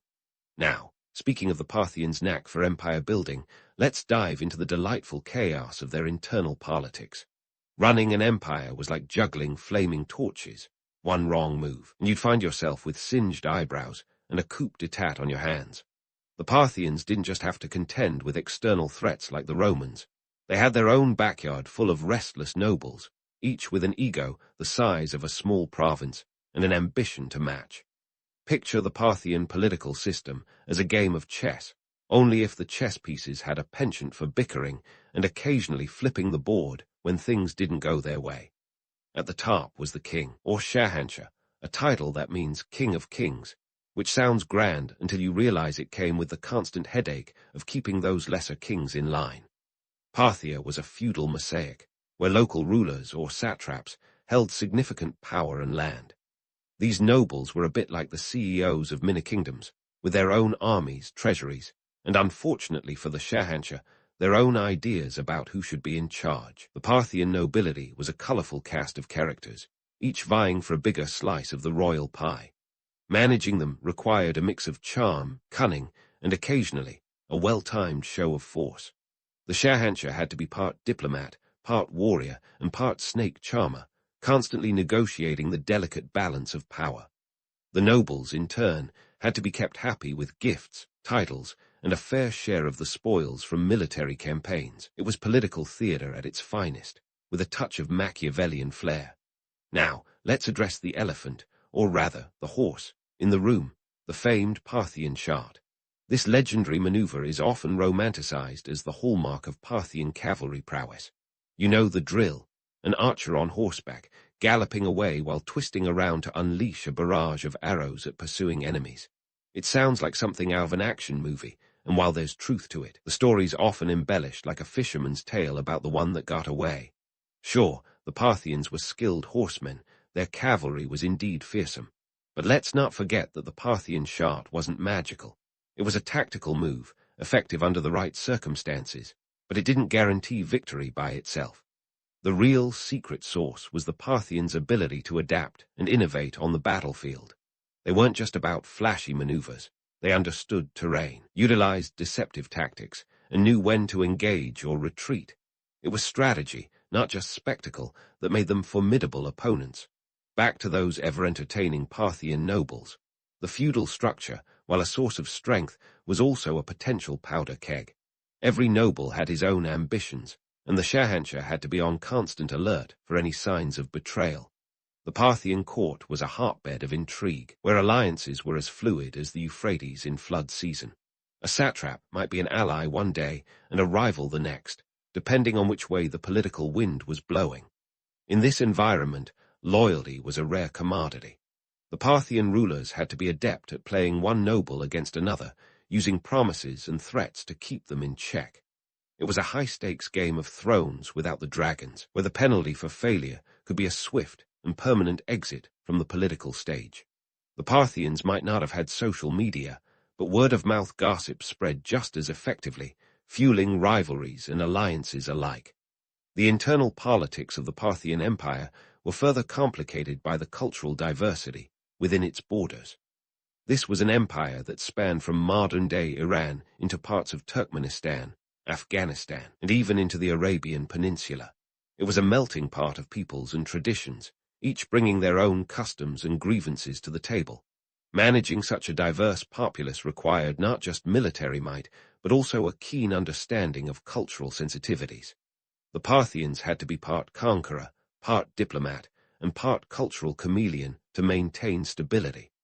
Economically, the Parthian Empire was a powerhouse, thanks in large part to its control of the Silk Road. But with great wealth came great responsibility, or at least great challenges. The empire had to ensure the constant flow of trade, which meant protecting caravans from bandits and ensuring the roads remained passable. Infrastructure was key, and the Parthians invested in maintaining roads, bridges, and way stations. It was an ancient version of keeping the trains running on time, and it was crucial for keeping the empire's coffers full. However, with wealth came another problem: jealousy. The more prosperous Parthia became, the more it attracted the attention of rivals.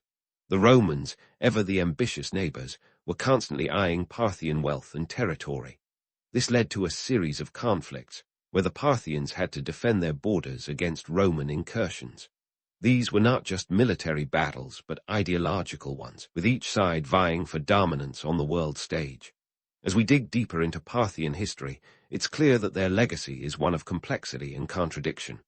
They were warriors, traders, and diplomats all rolled into one. They balanced power and politics with a deftness that would make modern politicians envious.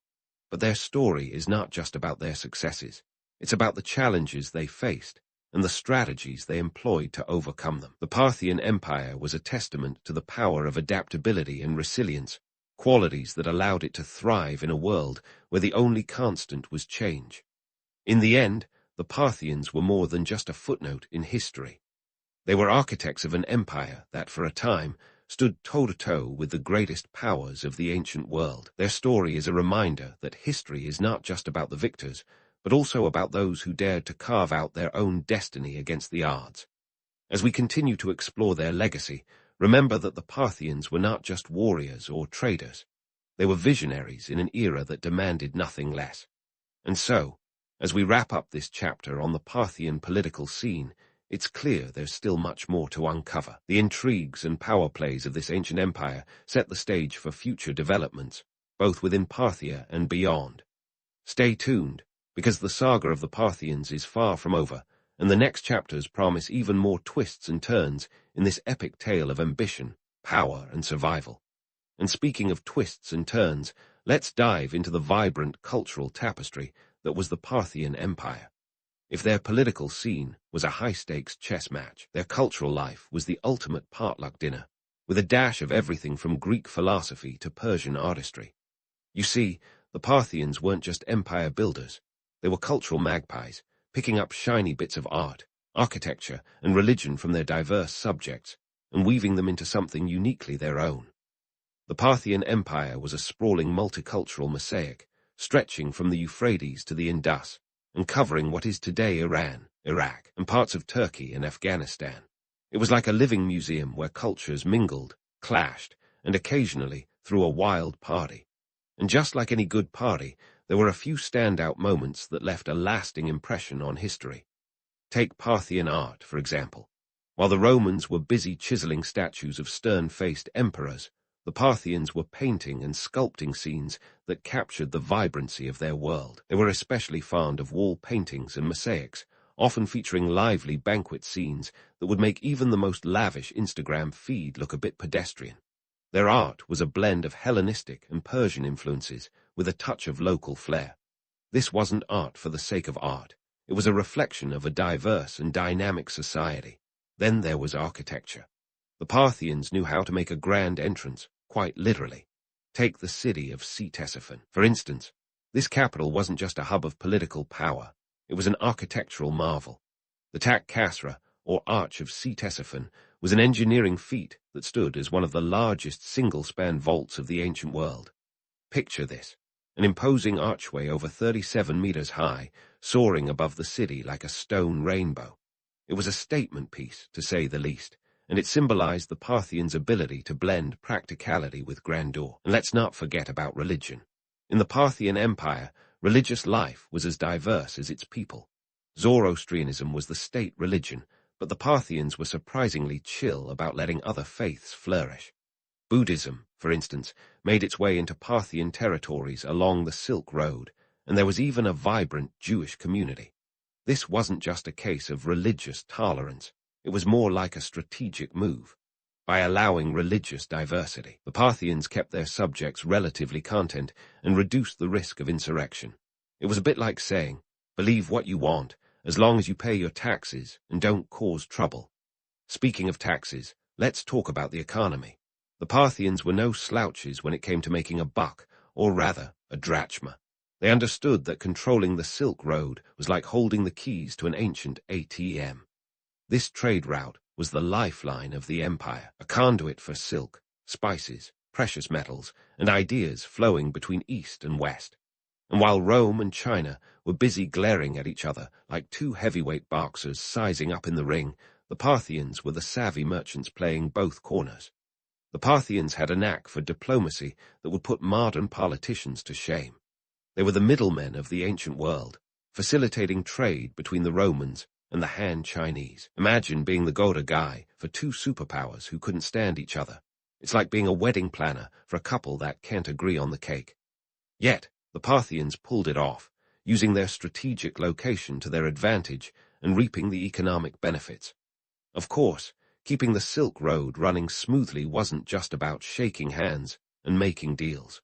It required an infrastructure that would rival any modern logistics network. The Parthians set up a series of way stations, caravanserais, and fortresses to ensure that goods and people could move safely across vast distances. These were the ancient version of rest stops, offering weary travelers a place to rest, eat, and swap stories before continuing their journey. It was a clever way of maintaining control over trade, and it showcased the Parthians' understanding of the importance of logistics long before Amazon came along. But let's not get too romantic about it. The Parthian Empire, like any empire, was built on the backs of the many for the benefit of the few.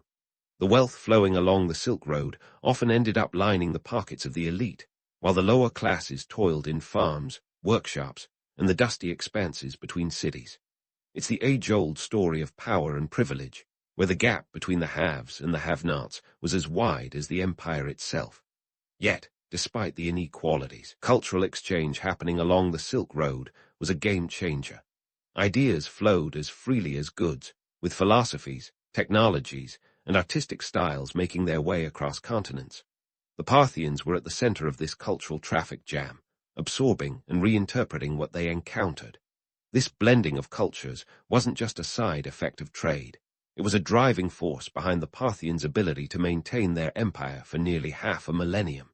And so, as the Parthian Empire continued to evolve, it left a legacy that was as much about innovation as it was about tradition. They were the ultimate cultural chameleons, adapting to their ever-changing world with a mix of pragmatism and panache. Their story is a testament to the power of cultural synthesis, where the whole was truly greater than the sum of its parts. As we continue to unravel the tale of the Parthians, remember that their achievements were not just about what they built or conquered. They were about how they connected people, places, and ideas in a way that would resonate for centuries to come. The Parthians may not have had the grandeur of the Romans or the philosophical legacy of the Greeks, but they had something perhaps even more valuable, the ability to bring the world together in a time of division. So, stay tuned as we delve further into the Parthian saga, where the lines between myth and reality blur, and where every twist of fate offers a new lesson in the art of empire building. The tale of the Parthians is far from over, and there's still plenty more to uncover in this epic journey through history. As the Parthians reveled in their cultural tapestry and kept the Silk Road humming, little did they know that the sands of time were quietly shifting beneath their feet. Enter the 3rd century AD, an era where change was the only constant, and the Parthians were about to get a crash course in the perils of complacency. You see, while they were busy playing cultural magpies and diplomatic middlemen, a new set of players was eyeing their precarious perch on the geopolitical totem pole, the Sassanids. Now, the Sassanids were to the Parthians what the next-gen smartphone is to your trusty old flip phone, a sleek upgrade with all the bells and whistles. This dynasty didn't just roll onto the scene. They stormed in with a vision that made the Parthians look like they were still using dial-up in a broadband world. Founded by Ardashir in 224 AD, the Sassanid Empire rose from the ancient province of Persis, today's Fars in Iran, a region with a pedigree for producing empire builders. Ardashir was no ordinary noble. He was a man with a plan, one that included reviving the glories of the Achaemenid Empire and giving the Romans a run for their money. The Parthian Empire, by this point, was a patchwork quilt of semi-autonomous satrapies, each with its own agenda and all too eager to test the limits of central authority. This was less of a well-oiled machine and more of a collection of squeaky wheels. The last Parthian ruler, Artabanus V, found himself juggling these internal divisions like a circus performer with one too many flaming torches. And like any good drama, it was only a matter of time before someone dropped the ball, or in this case, the crown. Ardashir's rise wasn't just about military might, though he certainly had that in spades. It was about offering a new narrative, a reinvigoration of Persian identity that resonated with those tired of Parthian infighting and stagnation. He took a page out of the old Persian playbook, emphasizing Zoroastrianism as the state religion, centralizing power, and setting out to create a cohesive, unified state. The Sassanids were all about clarity and control, and their approach was as systematic as it was strategic. The transition from Parthian to Sassanid rule was less of a smooth handover and more of a hostile takeover. In 224 AD, the Battle of Hormozgan marked the decisive end for the Parthians, a clash of titans where Ardashir faced off against Artabanus V and left no room for ambiguity about who was in charge. The Parthians, with their decentralized power structure and internal squabbles, were no match for Ardashir's disciplined forces and clear vision. It was the beginning of the end for an empire that had once stood as a formidable rival to Rome. So, what went wrong for the Parthians? How did a dynasty that had once been the Silk Road's guardians end up overshadowed by the new kids on the block? The answer lies in a combination of factors, some within their control, others not so much. The Parthians had become victims of their own success, their wealth and influence breeding a complacency that left them ill-prepared for the challenges of a changing world. They had focused on maintaining the status quo, while their rivals innovated and adapted. Economically, the Parthians had relied heavily on the Silk Road, yet they failed to diversify their economic base or invest in infrastructure that could withstand the test of time. Politically, their decentralized system, while initially a source of strength, became a liability as local rulers grew more powerful and less inclined to cooperate with the central authority. Socially, the lack of a unifying cultural or religious narrative left them vulnerable to the Sassanids' more cohesive and appealing vision. This brings us to the legacy of the Parthian Empire, a cautionary tale of what happens when innovation stalls and adaptability falters. The Parthians had been masters of opportunism, seizing their moment in history with both hands, but they failed to evolve with the times. Their story is a reminder that empires, like the people who build them, are not immune to the ravages of time and change. Resting on laurels is a surefire way to end up with a laurel wreath, and not in the good way. The Parthians, for all their achievements, taught us that success in history is as much about reinvention as it is about initial conquest. When the Sassanids took the stage, they brought with them a new era of Persian dominance, one that would last until the rise of Islam in the 7th century. The Sassanids learned from the Parthians' missteps, focusing on unity and strength, and they left their own indelible mark on history. And so, as we close the book on the Parthian Empire, we're left with a rich tapestry of lessons, both inspiring and cautionary. Their story is one of rise and fall, of ambition and oversight, and of the ever-present need to adapt in a world that never stops changing. It's a narrative that resonates today, reminding us that history is not just a series of dates and events, but a living dialogue between the past and the present. As we drift off to sleep with these new insights, let's remember that the real power of history lies in its ability to illuminate the paths we've walked and the roads yet to be taken. In the unforgiving expanse of the Mongolian steppe, a place where the wind cuts like a knife and survival demands a healthy dose of audacity, a boy named Temujin was born. The year, 1162, give or take a couple of years. Historical records are a bit hazy, as if the scribes were too busy dodging arrows to keep precise notes. But here's the kicker. This kid would grow up to be Genghis Khan, the ultimate empire builder whose name still sends shivers down spines more than 800 years later. Now, You might think being destined to unite the largest contiguous empire in history would come with a fairy tale beginning. Spoiler alert, it didn't. Temujin's early life was more like a soap opera penned by Machiavelli. Born into the Borgigian clan, his father, Yesuje, was a minor chieftain who decided to name his son after a Tara chieftain he had just defeated. Talk about setting the bar high, but the fun was just beginning. When Temujin was around 9 years old, his father took him on a road trip to find him a bride. Enter Bert, a girl from the Angerat tribe. The engagement was sealed with the traditional exchange of livestock, because nothing says, "I love you," quite like a few sheep and horses. They left Temujin with Bert's family, which was all well and good until Yesuje was poisoned by a rival clan on his way home. The culprit, some Darji kumis, or fermented mare's milk, which is basically the Mongolian equivalent of moonshine. With Yesuje's untimely demise, Temujin's family was left without a leader, and crucially, without the protection that came with his father's alliances. Here's where things take a nosedive. The clan quickly decided they didn't want to play babysitter to a widow and her kids. So, in a move that screams Game of Thrones, they abandoned Temujin's family, leaving them to fend for themselves against the elements and the ever-present threat of hostile neighbors. It was like being unfriended on Facebook, but with more wolves and fewer cat videos. Life on the steppe was anything but easy. Food was scarce, and the Mongolian winters were brutal enough to make even the hardiest soul consider hibernation. Temujin's family survived by foraging, hunting, and occasionally pilfering food from others. It said that one time, they even resorted to boiling bark and roots to make a sort of soup, and you thought your grandma's cooking was bad.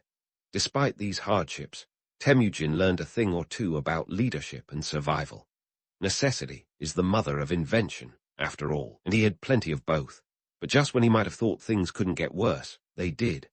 One of his half-brothers, Begta, decided that as the eldest male, he was in charge. This family drama reached its climax when Temujin, with a little help from his full brother Karsar, decided that the only way to settle this power struggle was with a bow and arrow. Spoiler, arrows won. With Begta out of the picture, Temujin's leadership skills were starting to take shape, but destiny had another curveball ready. At the ripe old age of 16, he was captured by the Teochead, a rival clan, and thrown into a yoke. Imagine a wooden collar that's as uncomfortable as it sounds. Not exactly the prom night any teenager dreams of. But Temujin, displaying the kind of cunning you'd expect from a future conqueror, managed to escape with the help of a sympathetic guard. It's a classic jailbreak story with a Mongolian twist, no motorcycles or helicopters, just grit and determination. After his daring escape, Temujin reunited with his childhood betrothed, Bert. But their reunion was short-lived. A rival tribe, the Merkit, attacked and kidnapped Bert. They had a bone to pick with Temujin's family, continuing the cycle of revenge that kept life interesting on the steppe. Temujin, though, wasn't about to let this slide. He sought the help of Targrol, the leader of the Kerate tribe and an old ally of his father, as well as his blood brother Jamaka. With their combined forces, Temujin launched a rescue mission that would make even the most seasoned action hero proud. Bert was rescued, and this victory solidified Temujin's reputation as a leader worth following. Through these trials, Temujin learned invaluable lessons in strategy, alliances, and the importance of a good rescue plan, all essential tools for someone with ambitions as big as his. These early experiences, while harsh, forged him into the formidable force who would later be known as Genghis Khan, the man who redefined the concept of empire building. So, while his beginnings were anything but smooth, they were undeniably instrumental in preparing him for the epic journey ahead. From family betrayals to daring escapes, Temujin's formative years were a masterclass in survival and leadership, proving that sometimes the best way to learn to conquer the world is to first conquer your own backyard. And perhaps, just perhaps, it was these rocky beginnings that gave him the edge he needed to become one of history's most legendary figures. And so, with his early life being a crash course in survival and leadership, Temujin was poised to take on the world, or at least the Mongolian steppe, which was practically the same thing at the time. But how did he go from being a scrappy upstart to Genghis Khan, the man whose conquests would stretch from the Pacific Ocean to the Caspian Sea? It wasn't just about swinging a sword harder than the next guy. It was about strategy, innovation, and a healthy dose of psychological warfare.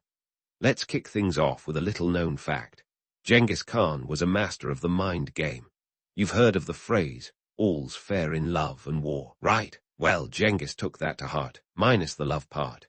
His military tactics weren't just about brute force, they were about outsmarting the enemy. One of his favorite tricks was the feigned retreat, a move that would make even the most cynical chess player nod in approval. Picture this. You're a soldier in a medieval army, and you see the Mongols retreating. Victory seems within your grasp, so you charge forward, only to find yourself suddenly surrounded by Mongolian forces who were just pretending to flee. Boom, checkmate.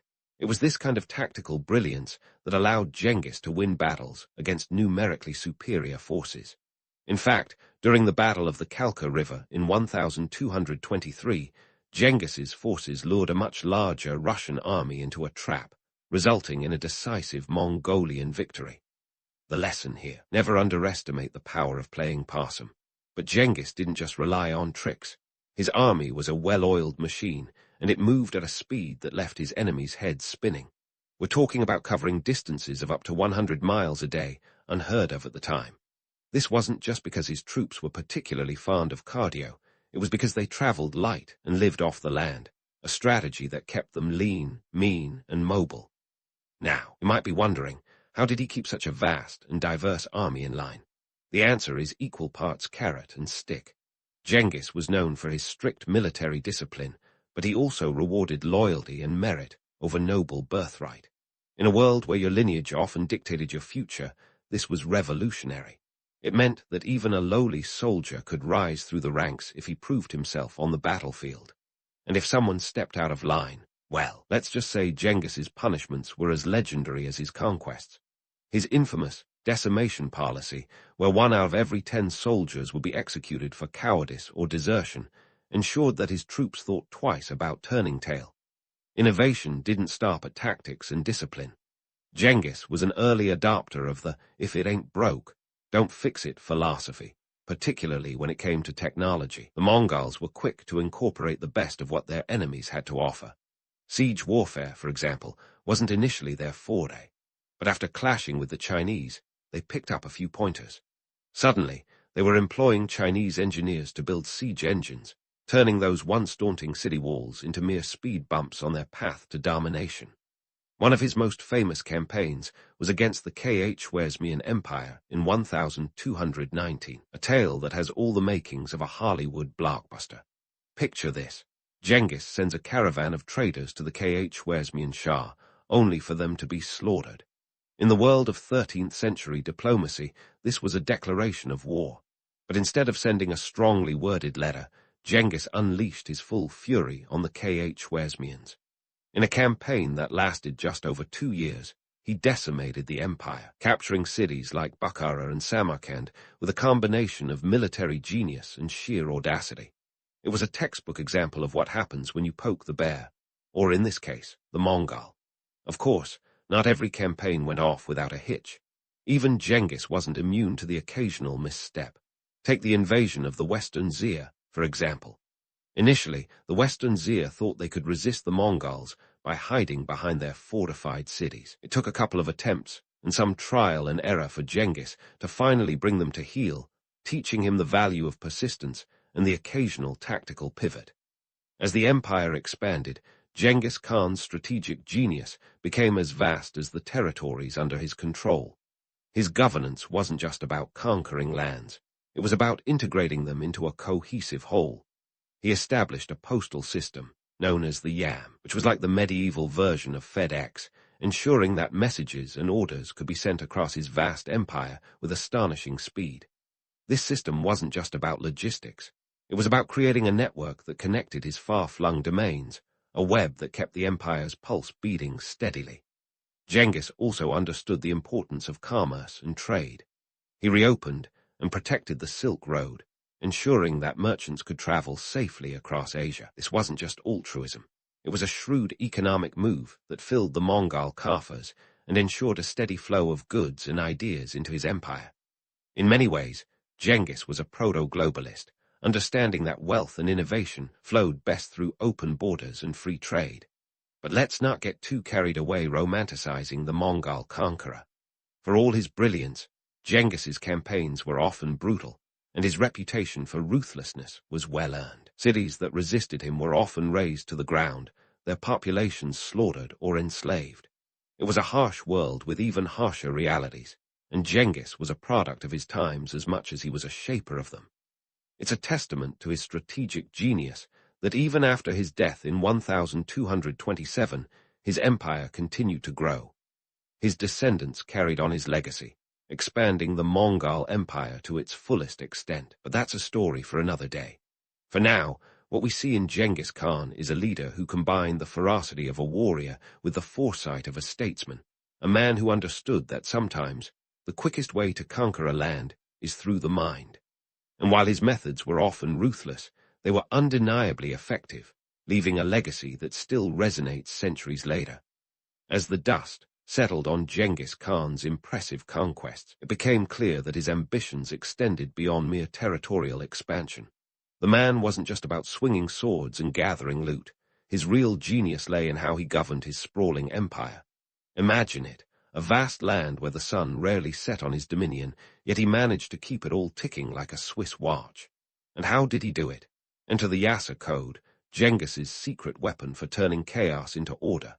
Now, let's bust a few myths. The popular image of Genghis as a ruthless barbarian doesn't quite square with his penchant for legal reforms. Sure, his methods could be as harsh as a Mongolian winter, but they were also surprisingly progressive. The Yasa wasn't just a set of rules. It was a comprehensive legal framework that governed everything from military conduct to civilian life. It was like the Magna Carta's tougher, more badass cousin, built to last and ready to rumble. The Yasa was as much about governance as it was about instilling discipline. It covered an array of subjects: theft, adultery, and even hygiene. That's right, Genghis had rules about cleanliness long before it was cool. The Yasa demanded that soldiers keep their weapons clean and their appearance sharp, a nod to the importance of discipline and morale. It was like an ancient version of dress for success, with a bit more grit and grime. A key feature of the Yasa was its emphasis on meritocracy. Genghis Khan wasn't interested in where you came from or who your daddy was. What mattered was your ability to contribute to the empire. This was radical stuff in the 13th century, when most societies were stuck in the quagmire of hereditary privilege. Under the Yasa, promotions were based on merit, not bloodline, a progressive policy that kept the Mongol machine well-oiled and efficient. Economically, Genghis was no slouch either. He understood that a thriving economy was the backbone of any successful empire. To that end, he introduced reforms that would make a modern economist nod in approval. He standardized weights and measures to facilitate trade, making sure that a pound of butter in Karakoram weighed the same as a pound of butter in Samarkand. This was the medieval version of quality control, and it kept the markets humming. And then there was the matter of religious freedom. Genghis Khan was surprisingly ahead of his time in this department. While he himself followed the traditional Mongol shamanism, he was pragmatic about religion.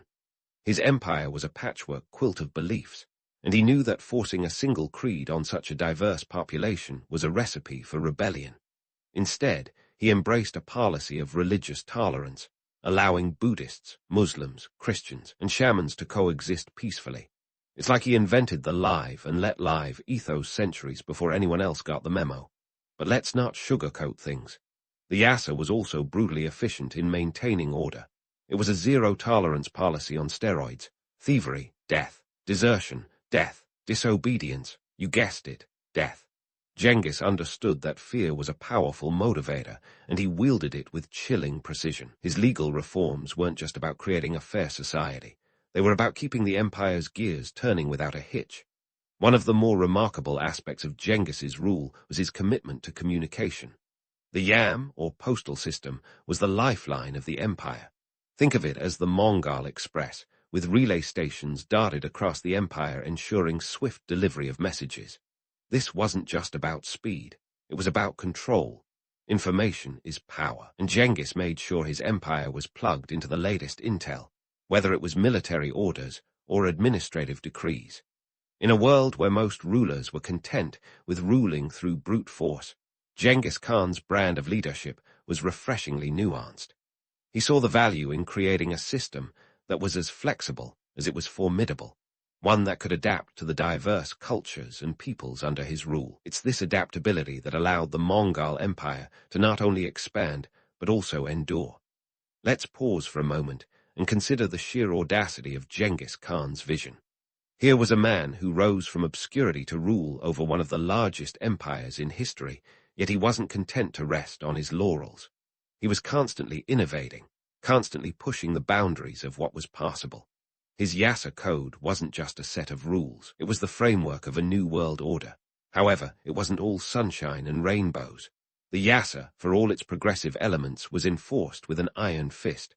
The myth of the enlightened despot is tempting, but it glosses over the harsh realities of Genghis Khan's rule. His policies were effective, yes, but they were also uncompromising. The Yasa was a double-edged sword. It brought order, but it also demanded absolute obedience.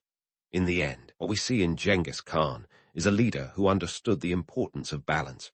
His reign was marked by a delicate dance between fear and respect, between innovation and tradition. While his methods were often ruthless, they were also remarkably effective, and his legacy is a testament to the enduring power of visionary leadership. As we delve deeper into the intricacies of Genghis Khan's governance, it becomes clear that his genius lay not just in conquest, but in consolidation. He was a man who saw the world not just as it was, but as it could be. Whether through the Yasa Code or his economic reforms, Genghis Khan forged a legacy that continues to resonate, a reminder that sometimes the most enduring empires are built not just on the battlefield, but in the minds of those who dare to dream. While Genghis Khan's conquests were undeniably epic, let's take a detour down the Silk Road, where the real hustle happened. The Mongol Empire wasn't just about swords and saddles. It was a network of trade routes that stretched from China to the Mediterranean. If the battlefield was where Genghis flexed his muscles, the Silk Road was where he flexed his economic smarts. Now, the Silk Road had been around long before Genghis Khan decided to leave his hoofprint on history. But it was the Mongols who turned it into the medieval version of Amazon Prime. Under their watch, trade blossomed like a desert flower after a rare rainstorm. Genghis understood that a thriving economy was the backbone of a stable empire, and he took his role as the Silk Road's bodyguard seriously. Picture a world where merchants could travel thousands of miles without worrying about bandits more than they worried about the price of tea in China, literally. Speaking of China, let's talk about the curious case of paper money. Yes, you heard that right. The Mongols were early adopters of the folding stuff. Kublai Khan, Genghis's grandson, was a big fan. He took a leaf out of the Song dynasty's book and ran with it, quite literally printing the Yuan dynasty's currency into circulation. This was revolutionary. Before this, your wealth was measured in how many camels you had, not in how many slips of paper you could fold into origami. But here's the kicker. While paper money sounds modern, it had its own set of challenges. Inflation was a tricky beast, even in the 13th century. With no central bank to keep things in check, the temptation to print more currency was like offering a chocoholic a free pass at Willy Wonka's factory. It didn't take long for the economy to feel the strain, with a currency that eventually became worth less than the paper it was printed on. Sound familiar? History does love its reruns. Meanwhile, on the subject of taxes, Genghis had a few tricks up his sleeve. Unlike today's governments, which seem to have a knack for making taxes as convoluted as possible, the Mongols kept it simple. They implemented a flat tax system, which, brace yourself, was actually fairly straightforward. The empire levied a fixed percentage, usually around 10%. No loopholes, no crazy deductions for owning a Mongolian jur with a pool, just a clean cut of your profits to keep the empire's gears greased. This simplicity was part of the Mongols' genius. They understood that an economy strangled by red tape was a dead economy. And so, while other rulers were busy inventing new ways to squeeze their subjects, Genghis's tax policies were refreshingly direct. It was almost as if he understood the KISS principle long before it became a corporate mantra. Keep it simple, stupid. The Silk Road wasn't just a commercial highway. It was a conduit for culture and ideas. Under Mongol rule, it became a melting pot of knowledge, with scholars, artisans, and traders exchanging more than just silk and spices. This cross-pollination of ideas led to advances in everything from astronomy to medicine. Imagine a medieval TED talk, but with more camels and less PowerPoint. But let's not put a halo on the Mongols just yet. While their empire was a marvel of economic integration, it was also a tightly controlled operation. The Mongol grip was as firm as it was formidable, and while trade was encouraged, it was also monitored. The Yam system, remember the Mongol Express, wasn't just for dispatching royal decrees. It also kept tabs on who was moving what and where. A bit like Big Brother on horseback, if you will. Now, you might be wondering how the Mongols managed to maintain such a vast network without the modern wonders of GPS and Google Maps. The answer lies in their uncanny knack for organization and communication. Relay stations dotted the empire like a string of pearls, ensuring messages zipped across the steppes faster than a teenager texting. This wasn't just logistics. It was a masterclass in efficiency. In a world where most empires struggled with the basics of governance, Genghis Khan's empire was a symphony of structure and strategy. His economic policies were as pragmatic as they were pioneering. While today's economists debate the merits of flat taxes and the pitfalls of inflation, Genghis was already running the numbers, albeit on an abacus rather than a spreadsheet. His reign was a delicate balance between innovation and enforcement. The Silk Road thrived not only because of the Mongols' protection, but because they understood the value of an open economy. They knew that wealth wasn't just measured in gold and silver, but in the flow of ideas and the exchange of cultures. Of course, not every venture was a roaring success. The Mongols' attempts at naval expansion were about as successful as a cat trying to swim. The infamous invasion of Japan in 1274 and again in 1281 ended in disaster, thanks in part to the kamikaze, or divine wind, typhoons that decimated their fleets. It was a stark reminder that not all conquests could be won with brute force and clever administration. Yet, despite these setbacks, the Mongol Empire remained a testament to the power of strategic vision. Genghis Khan's economic policies laid the groundwork for an empire that, at its height, covered nearly 12 million square miles. This wasn't just about conquering territory. It was about creating a legacy that would endure long after the last Mongol horseman rode into the sunset. In the grand tapestry of history, Genghis Khan stands out as a figure who understood the power of both the sword and the ledger. His empire was as much a product of economic acumen as it was of military might. And while his methods could be as harsh as the steppes he hailed from, they were undeniably effective. As we prepare to delve even deeper into the legacy of Genghis Khan, it's clear that his story is far from over. His economic innovations, like the Silk Road itself, continue to wind their way through history, leaving a trail that still resonates in our modern world. So, buckle up and stay tuned, because the saga of Genghis Khan is just getting started, and there's a wealth of history still to uncover. As we chart the final leg of this Mongolian odyssey, we find ourselves standing at the crossroads of legend and reality, where Genghis Khan's empire, once the envy of the world, began to unravel at the seams. It's like watching your favorite TV series take a nosedive after the lead character leaves the show. Sure, the empire continued to expand under his descendants, reaching its zenith in the late 13th century. But without the magnetic force of Genghis at the helm, the glue holding it all together started to wear thin. Let's be real here. Managing an empire that spanned 12 million square miles and included more than 100 million people was no small feat. Genghis might have been the original overachiever, but even his ironclad governance had its limits. After his death in 1227, the empire was divvied up among his sons and grandsons like a particularly contentious family Thanksgiving. And as with any family gathering, things got complicated fast. Infighting among the heirs was as inevitable as your uncle's political rants, and it soon became clear that the unity Genghis had forged was beginning to fray. By the mid-14th century, the Mongol Empire had fractured into separate khanates, each ruled by descendants of Genghis. The Golden Horde in Russia, the Ilkhanate in Persia, the Chagatai Khanate in Central Asia, and the Yuan dynasty in China all carved out their own fiefdoms. It was like a historical version of the Spice Girls' solo careers. Each had their own moment in the spotlight, but nothing quite matched the original group's chemistry. Despite the splintering, the impact of Genghis's reign endured. His legacy was like a tattoo on the face of history, undeniable and impossible to ignore. The Mongols had reshaped the political map of Asia and Europe, leaving behind a patchwork of cultures that had been forever altered by their rule. The Pax Mongolica, a period of relative peace under Mongol dominance, facilitated trade and cultural exchange across the vast territories, a sort of medieval globalization that made the world a little smaller. But here's the thing about history. It loves a good yarn, and Genghis's story has been spun into countless tales, each with its own slant. Some paint him as a barbaric conqueror, the ultimate boogerman who left a trail of destruction in his wake.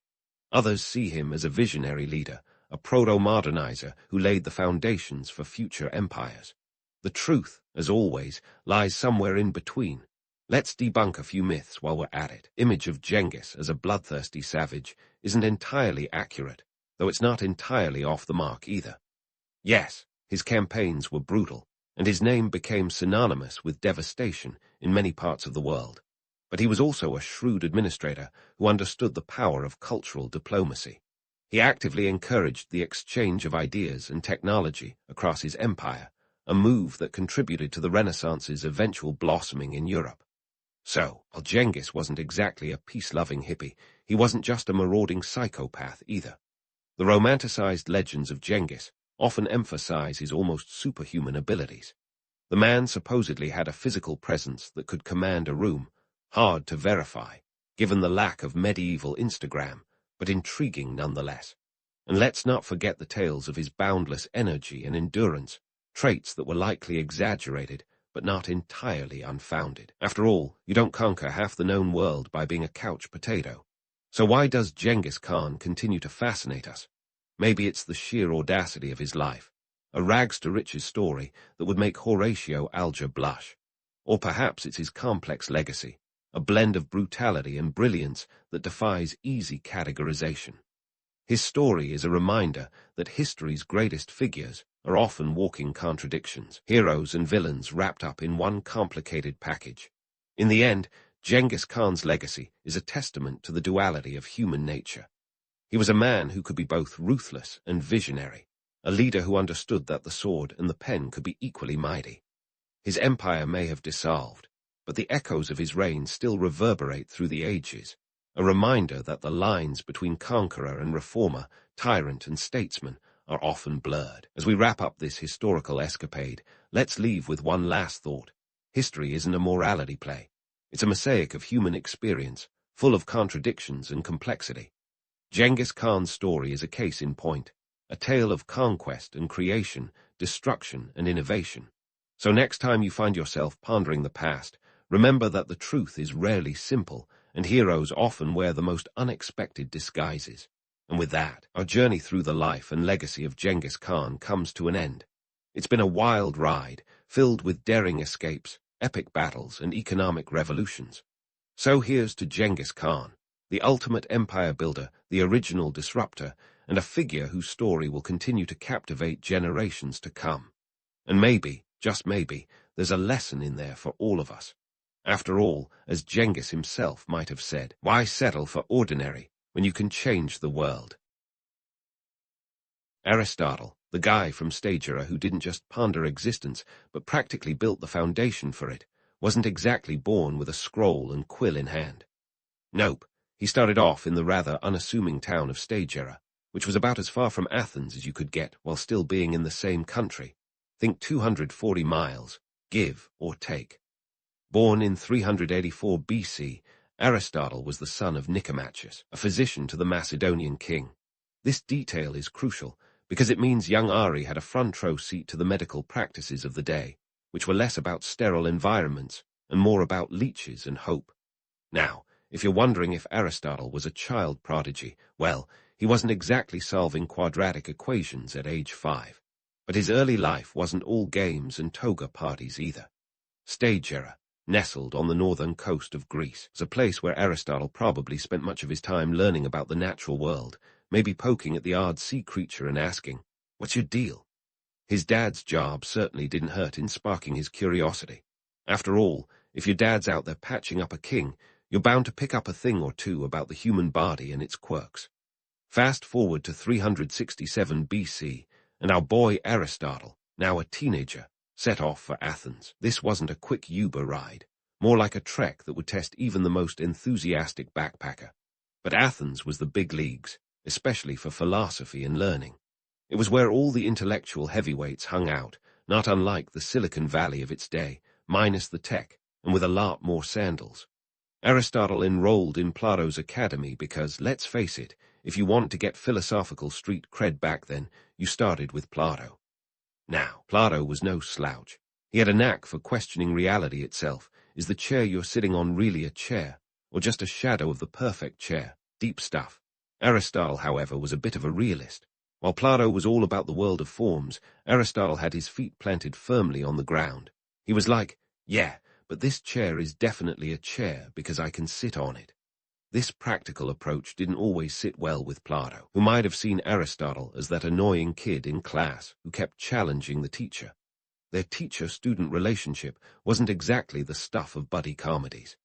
Plato had a certain fondness for the abstract, while Aristotle seemed more interested in things he could actually see, touch, and dissect. Imagine the Academy's monthly staff meetings.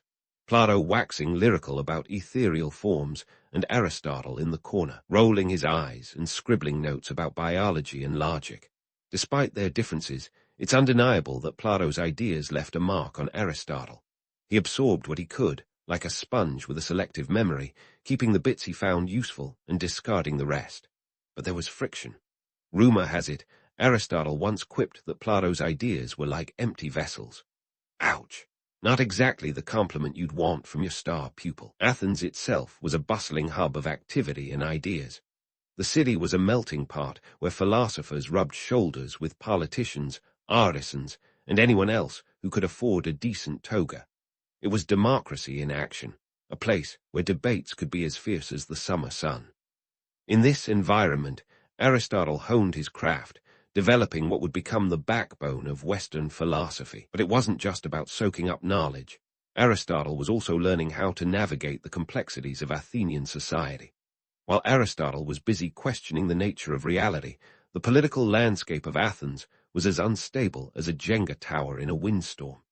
Alliances shifted faster than you could say, Socrates, and the city was constantly on edge, wary of threats both internal and external. In this world of philosophical giants and political intrigue, Aristotle was starting to carve out his own niche. He wasn't just Plato's student. He was a thinker in his own right, ready to challenge the status quo and perhaps even redefine it. So, was the relationship between Aristotle and Plato one of those mentor-mentee fairy tales? Hardly. Think of it more like a philosophical cage match, with each throwing intellectual punches, trying to outwit the other. Yet, in the end, it was this dynamic, this constant push and pull, that shaped Aristotle's thinking, setting him on a path that would eventually lead to his own groundbreaking ideas. A path that started in little stage error, meandered through the intellectually charged streets of Athens, and would ultimately change the way we think about the world. And so, as Aristotle was busy sharpening his philosophical toolkit in Athens, winds of fortune were about to blow him northward, into the heart of Macedon, where a new chapter awaited, tutoring a future world conqueror, Alexander the Great.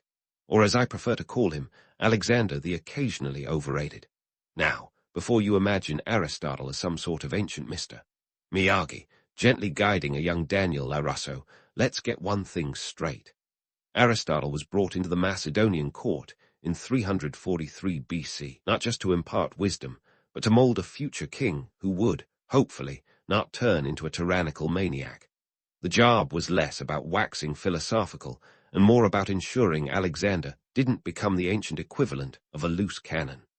Picture this: a royal teenage rebel with a penchant for military strategy and an ego the size of his soon-to-be empire. Alexander was no ordinary student, raised by Philip Roman II of Macedon, a king who could unite tribes with a charm and ruthlessness that'd make Game of Thrones characters look like amateurs. Alexander had some pretty big sandals to fill. Philip wasn't just any king. He was the kind of leader who took expansionist policies as seriously as a Spartan takes a workout. Aristotle's job was challenging, to put it mildly. Imagine trying to teach philosophy to someone more interested in conquering the known world than debating metaphysics. But Aristotle had tricks up his toga. He wasn't just spouting off about ethics and logic. He was teaching Alexander about the world beyond the battlefield, like a Renaissance man before the Renaissance was cool. They discuss everything from medicine and philosophy to art and the stars. But let's not romanticize this as a perfect master-apprentice duo. Aristotle had his quirks, and Alexander had his, well, let's call them strong preferences. For instance, Aristotle tried to teach Alexander about the virtues of moderation. Alexander, known for his legendary drinking bouts, one of which reportedly ended with him torching Persepolis, clearly had his own take on moderation. Still, Aristotle managed to inject some culture into Alexander's life. For example, he introduced him to Homer's Iliad, which Alexander adored so much he supposedly slept with a carpy under his pillow. Talk about a bedtime story with real stakes. This wasn't just a literary gift, it was a strategic move. The Iliad was the ancient world's guide to heroism, and Alexander was all about that heroic life, even if it meant glorifying warfare. While Aristotle was busy trying to civilize the Macedonian court, he was also inadvertently laying the groundwork for Alexander's future campaigns. You see, Aristotle wasn't just about the theory, he was a man of the world. He taught Alexander about the geography of the Persian Empire, the cultures he'd encounter, and the logistics of sustaining a massive army. It's like giving a budding chef the keys to the pantry and a map of the world's spice routes. But let's pause here to question the great in Alexander. Sure, he conquered a massive empire stretching from Greece to Egypt and into India, but at what cost? The myth of Alexander is one of glory and conquest, but the reality is a trail of destruction and countless lives lost. It's easy to glamorize a conqueror when you're not the one being conquered. Aristotle, for his part, was not blind to these darker aspects. He was a pragmatist, after all. He understood the geopolitical implications of Alexander's ambitions. In fact, Aristotle himself had a vested interest in seeing a unified Greece. The philosopher likely saw Alexander as a necessary force to stabilize the region, even if it meant looking the other way on some of Alexander's more, shall we say, aggressive tendencies. The relationship between Aristotle and Alexander was complex, layered with mutual respect and philosophical disagreements. Aristotle's influence on Alexander is evident. Yet, as history shows, Alexander was very much his own man, often driven by his unquenchable thirst for power and legacy. He was a product of his time, a time when empires were built on the backs of armies and the dreams of ambitious young men. As Aristotle returned to Athens in 335 BC, he left behind a student who would go on to become a legend, albeit a controversial one. The mentorship had ended, but the impact of their dynamic would ripple through history. Aristotle had given Alexander more than an education.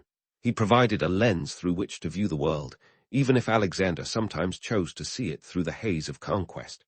In the end, the mentorship of Aristotle and Alexander wasn't just about shaping a king.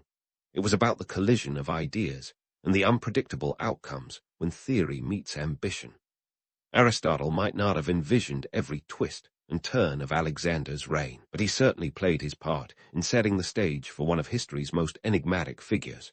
And so, as we leave Aristotle in Athens, preparing for his next intellectual adventure, keep in mind that the philosopher's journey was far from over.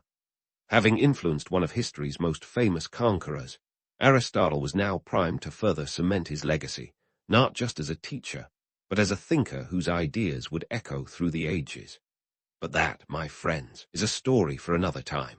So, as Aristotle found himself back in Athens in 335 BC, fresh from his Macedonian adventure, he was ready to turn a new page, or more accurately, unroll a new scroll. This wasn't just a return to the familiar sights and sounds of Athens. It was the beginning of an intellectual revolution. Aristotle was about to open the Lyceum, a place that would become the Harvard of the ancient world, minus the ivy, and with a lot more olive groves. The Lyceum was no ordinary school. Think of it as the ancient version of a TED talk series, but instead of a one-off lecture, it was a full-blown marathon of knowledge. Located just outside the city walls, it was a place where ideas flowed as freely as the wine at a Greek symposium. Aristotle and his followers, known as the Peripatetics, which sounds like a hipster band, but was actually just Greek for those who walk around, would stroll through the colonnades deep in philosophical debate, probably looking like they were solving all of life's mysteries. But running a think tank in ancient Athens wasn't all sunshine and Socratic dialogue. First off, there were the financial headaches. Aristotle wasn't exactly swimming in drachmas. Sure, he had some royal connections, thanks to his stint with Alexander, but those didn't always translate into cold, hard cash. Funding the Lyceum was more about scraping together enough resources to keep the place afloat. Imagine trying to run a university when your main financial backer is off conquering Persia. Not exactly the most reliable source of funding. And then there were the students. Ah, the students. You might think a bunch of philosophers in training would be the model of decorum, but think again. Imagine herding cats, but the cats are constantly arguing about the nature of reality and whether or not they exist. It's said that the Lyceum even had the first recorded case of philosophers' burnout. A student who, overwhelmed by the endless debates, decided he needed a break from all the existential angst. I guess even in 335 BC, some folks just couldn't handle the intellectual heat. Discipline was another issue. We like to imagine philosophers as serene, toga-clad sages, but the reality was more like a rowdy debate club. Aristotle had to keep these budding philosophers in line, which wasn't easy when your students included free thinkers who questioned everything, including why they had to follow the rules. Forget detention. Aristotle probably dreamt of inventing the world's first timeout. Despite these challenges, the Lyceum was a hub of innovation. Aristotle wasn't just teaching, he was redefining what education could be. He structured the curriculum to include a wide range of subjects: biology, ethics, politics, metaphysics. You name it, they debated it. And let's not forget the original research. Aristotle and his students were like the myth-busters of their day, dissecting animals to better understand anatomy and cataloging plants as if they were building the ancient world's first botanical garden. But here's where reality bites. While Aristotle was building a legacy of knowledge, the political climate in Athens was about as stable as a house of cards in a hurricane. The city was still recovering from the aftermath of the Peloponnesian War, and the power struggles were as fierce as ever. In this turbulent environment, Aristotle had to be more than just a thinker. He had to be a diplomat, carefully navigating the politics both within and outside the Lyceum. Aristotle's pragmatic approach helped him steer through these choppy waters. He wasn't interested in getting tangled in the web of Athenian politics, but he wasn't naive either. He knew that to keep the Lyceum running, he had to play nice with the powers that be. This meant occasionally rubbing shoulders with the elite, even if he'd rather be dissecting a frog. And speaking of playing nice, Aristotle also had to deal with the skeptics, those who saw the Lyceum as a threat to traditional ways of thinking. His ideas on science and philosophy were groundbreaking, but to some, they were downright heretical. It was a delicate balancing act, promoting innovation while not alienating those who preferred the old ways. Yet, through it all, the Lyceum thrived. Aristotle managed to create a space where intellectual curiosity could flourish, setting the stage for generations of thinkers to come. His teachings spread far and wide, influencing fields from zoology to political theory. But while the Lyceum was a beacon of knowledge, it was also a reflection of its time, a time when learning was a luxury, not a given, and where the pursuit of knowledge was as much about survival as it was about enlightenment. Aristotle's return to Athens and the founding of the Lyceum marked a pivotal moment in history. It was a testament to the power of ideas and the perseverance needed to nurture them. But as much as we romanticize this era, it's important to remember that the realities were far from idyllic. Financial struggles, political pressures, and the sheer challenge of managing a group of unruly philosophers were all part of the daily grind. So, next time you find yourself daydreaming about the golden age of Greek philosophy, remember that behind every great thinker was a mountain of practical challenges. Aristotle may have been a genius, but he was also a man who had to juggle the demands of reality with the dreams of intellect. And if that doesn't make you appreciate his legacy even more, I don't know what will. But of course, the story of Aristotle is far from over. There's still much more to uncover about this remarkable figure and his enduring impact on the world. Stay tuned as we dive deeper into the life and times of one of history's greatest minds. Aristotle's journey was a testament to the sheer power of ideas, yet as he dove into his vast pool of knowledge, it became clear that even the wisest philosophers could occasionally miss the mark. Let's start with Aristotle's take on biology, which was both groundbreaking and, well, often a bit off the rails. Imagine a world where science was in its infancy, where dissecting creatures was less about following a method and more about poking around with your fingers crossed. Aristotle, with his insatiable curiosity, embarked on a quest to categorize and understand the natural world, documenting over 500 different animal species. Not too shabby for a guy without access to Google. However, not all his conclusions were gold. Take his theory on spontaneous generation, the idea that life could emerge from non-living matter. Aristotle believed that worms, flies, and other critters could spontaneously appear from mud or rotting material, like a magician pulling a rabbit out of a hat, minus the sleight of hand. While this idea might sound like something you'd read in a medieval bestiary, it was, at the time, a serious scientific theory. It took another 2,000 years and the invention of microscopes for folks to debunk this notion, proving that Aristotle, for all his genius, wasn't infallible. Speaking of questionable theories, let's talk about Aristotle's views on women. Here's where things get a bit sticky. Aristotle had some ideas that today would make us cringe. He claimed that women were essentially incomplete men, a notion rooted more in societal prejudices than biological fact. According to Aristotle's hierarchy of souls, women were lower down the ladder, just a step above animals but below men. Ouch. Not exactly the most progressive take, but it was a reflection of the deeply patriarchal society of ancient Greece. Aristotle's views on women remind us that even the most brilliant minds can be products of their time, trapped by the blind spots of their cultural context.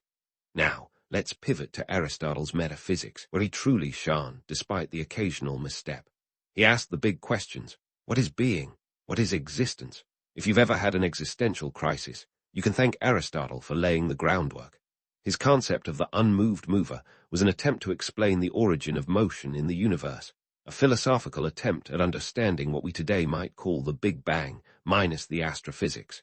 In Aristotle's world, everything had a purpose, a final cause, and he was determined to uncover it. In a way, he was the original detective of the cosmos, piecing together clues to solve the ultimate mystery of existence. But Aristotle wasn't just about the highbrow stuff. He also had some rather fishy ideas about, well, fish. He famously claimed that fish were incapable of feeling pain because they lacked the ability to express it. Tell that to any modern marine biologist. You'll get a lecture on fish neurobiology that would make Aristotle rethink his stance. But back then, his observations were as good as science got, even if they were occasionally more assumption than evidence. Now, let's tackle the myth of Aristotle as a one-man encyclopedia. Sure, the guy was prolific, writing on everything from ethics to zoology, but calling him an encyclopedia misses the mark. Encyclopedias are objective, detached, and comprehensive. Aristotle, on the other hand, was subjective, opinionated, and very much a human being with biases and blind spots. His work laid the foundation for countless fields, yet it was also riddled with errors that later scholars would spend centuries correcting. He was more like a Renaissance man before the Renaissance, a curious explorer charting the vast sea of knowledge, even if some of his maps led to dead ends. The romanticized image of Aristotle as an all-knowing sage is appealing, but it glosses over the messy reality of intellectual pursuit. Knowledge, after all, is a process, not a product. And Aristotle, with all his triumphs and blunders, embodied that journey. He wasn't afraid to dive into the unknown, to make mistakes, and to challenge the conventional wisdom of his time. He was a thinker who dared to question everything, even if his answers were sometimes wide of the mark. Aristotle's legacy, therefore, is not just in the truths he uncovered, but in the questions he dared to ask. His work reminds us that the pursuit of knowledge is a dynamic, ever-evolving adventure, fraught with pitfalls and revelations.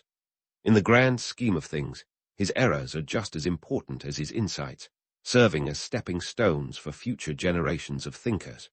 Whether he was musing on the fundamental nature of reality or fumbling with faulty biological theories, Aristotle's contributions were like threads in the tapestry of human understanding, colorful, complex, and occasionally tangled. So, as we continue to unravel the life of this remarkable figure, remember that the story of Aristotle is one of both brilliance and blunder. It's a tale of a man who dared to dream big, to tackle the mysteries of the universe, and to leave a legacy that continues to inspire, even as we occasionally shake our heads at his missteps. But don't get too comfortable. There's more to explore in the labyrinth of Aristotle's mind. Stay tuned, because this philosophical odyssey is far from over. So, as we delve into the twilight of Aristotle's saga, picture him as the philosophical equivalent of an aging rock star who's seen it all but still has a few encores left. By the time the calendar rolled around to 323 BC, Aristotle was in his 60s, practically ancient by the standards of the day, when the average life expectancy hovered around 40. He was still riding high on the intellectual wave he'd created, but the currents of change were about to crash down hard. Aristotle's return to Athens had been a thrilling act, but now the script was flipping. The political landscape was shifting faster than a Grecian urn on a slippery slope. Alexander the Great, his former star pupil, had unexpectedly kicked the amphora in Babylon, leaving behind a power vacuum as messy as a symposium after too much wine. Athens, ever the hotbed of political drama, was buzzing with anti-Macedonian sentiment. Aristotle, with his Macedonian ties, was about as welcome as a Trojan horse at a Spartan wedding. Enter Eurymedon the Hierophant, a man with a title that would make a Game of Thrones character blush. He accused Aristotle of impiety, a grave charge in a city where the line between politics and religion was thinner than a philosopher's patience for sophistry.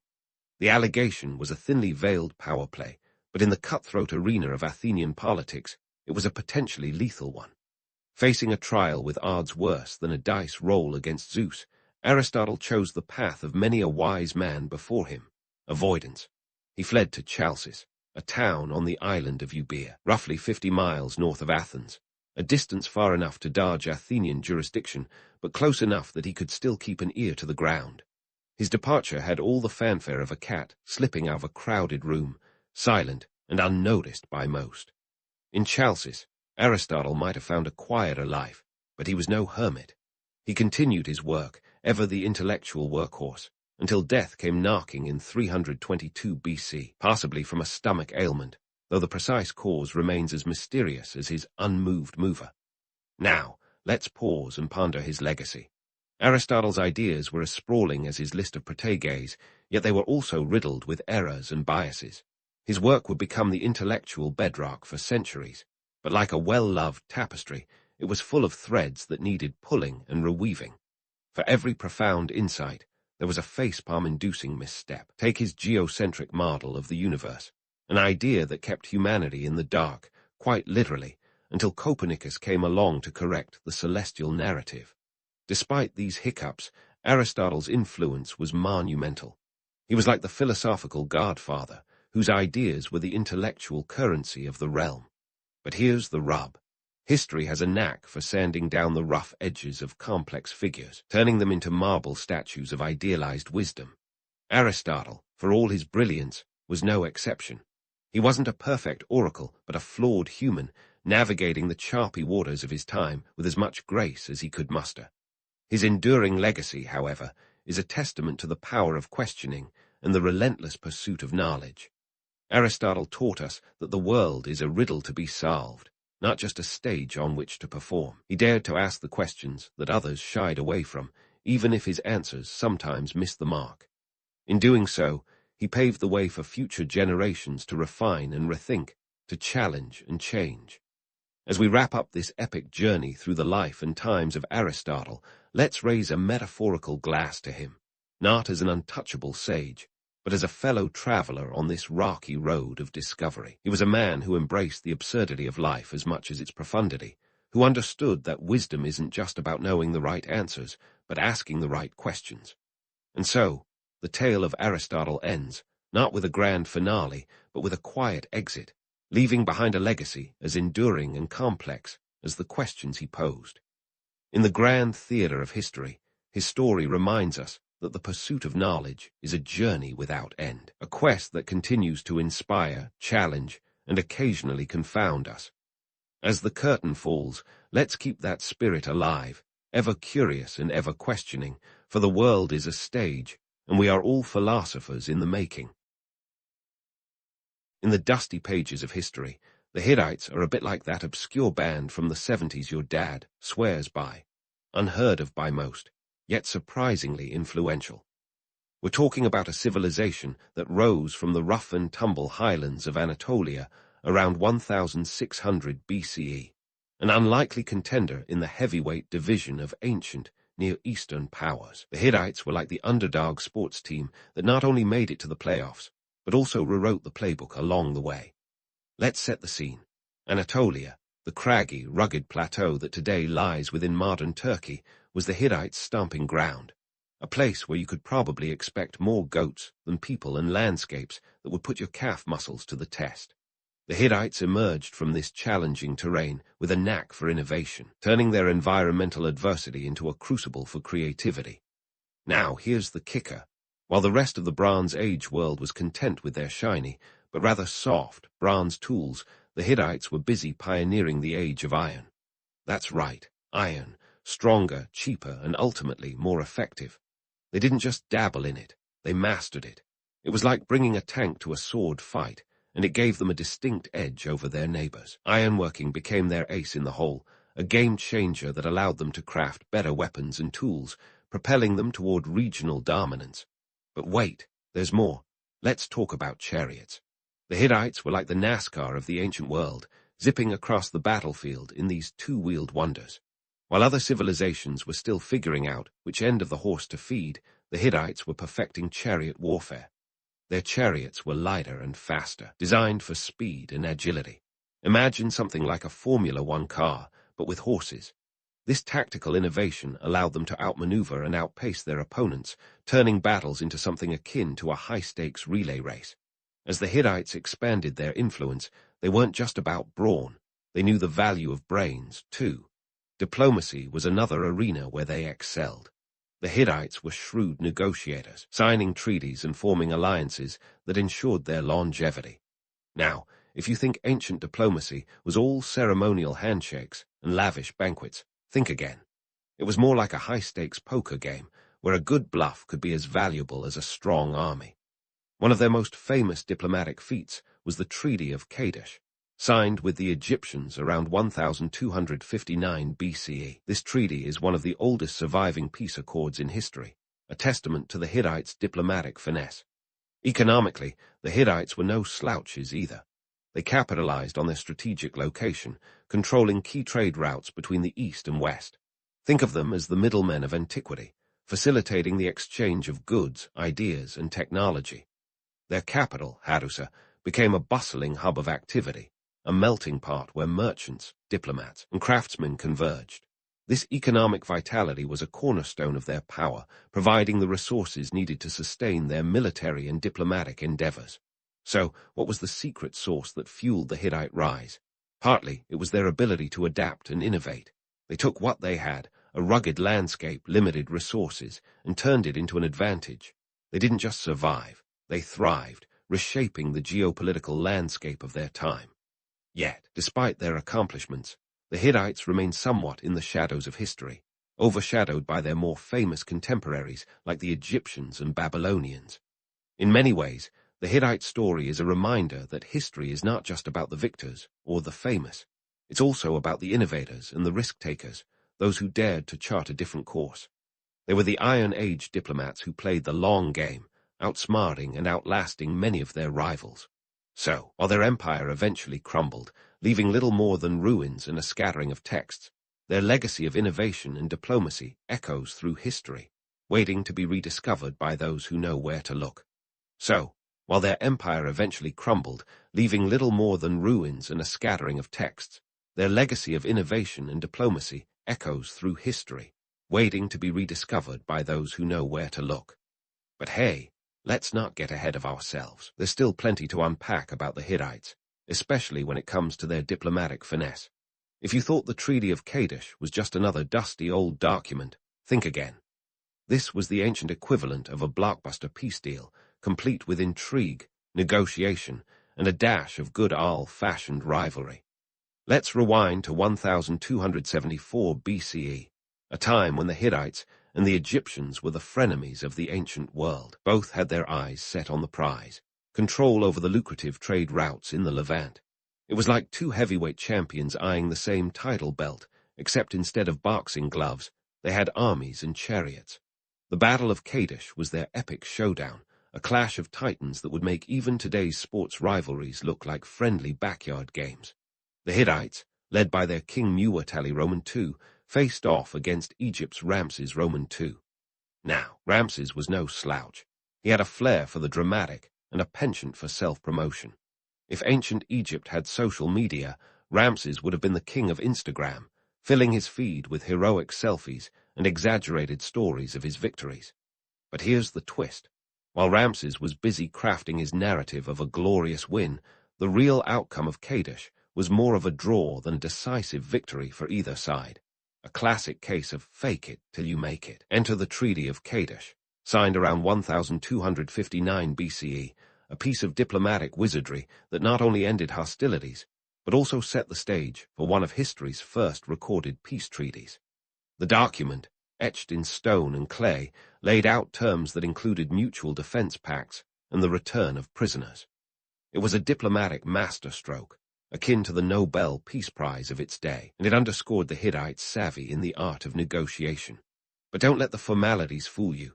Diplomacy in the Bronze Age was as much about cunning and guile as it was about signing on the dotted line.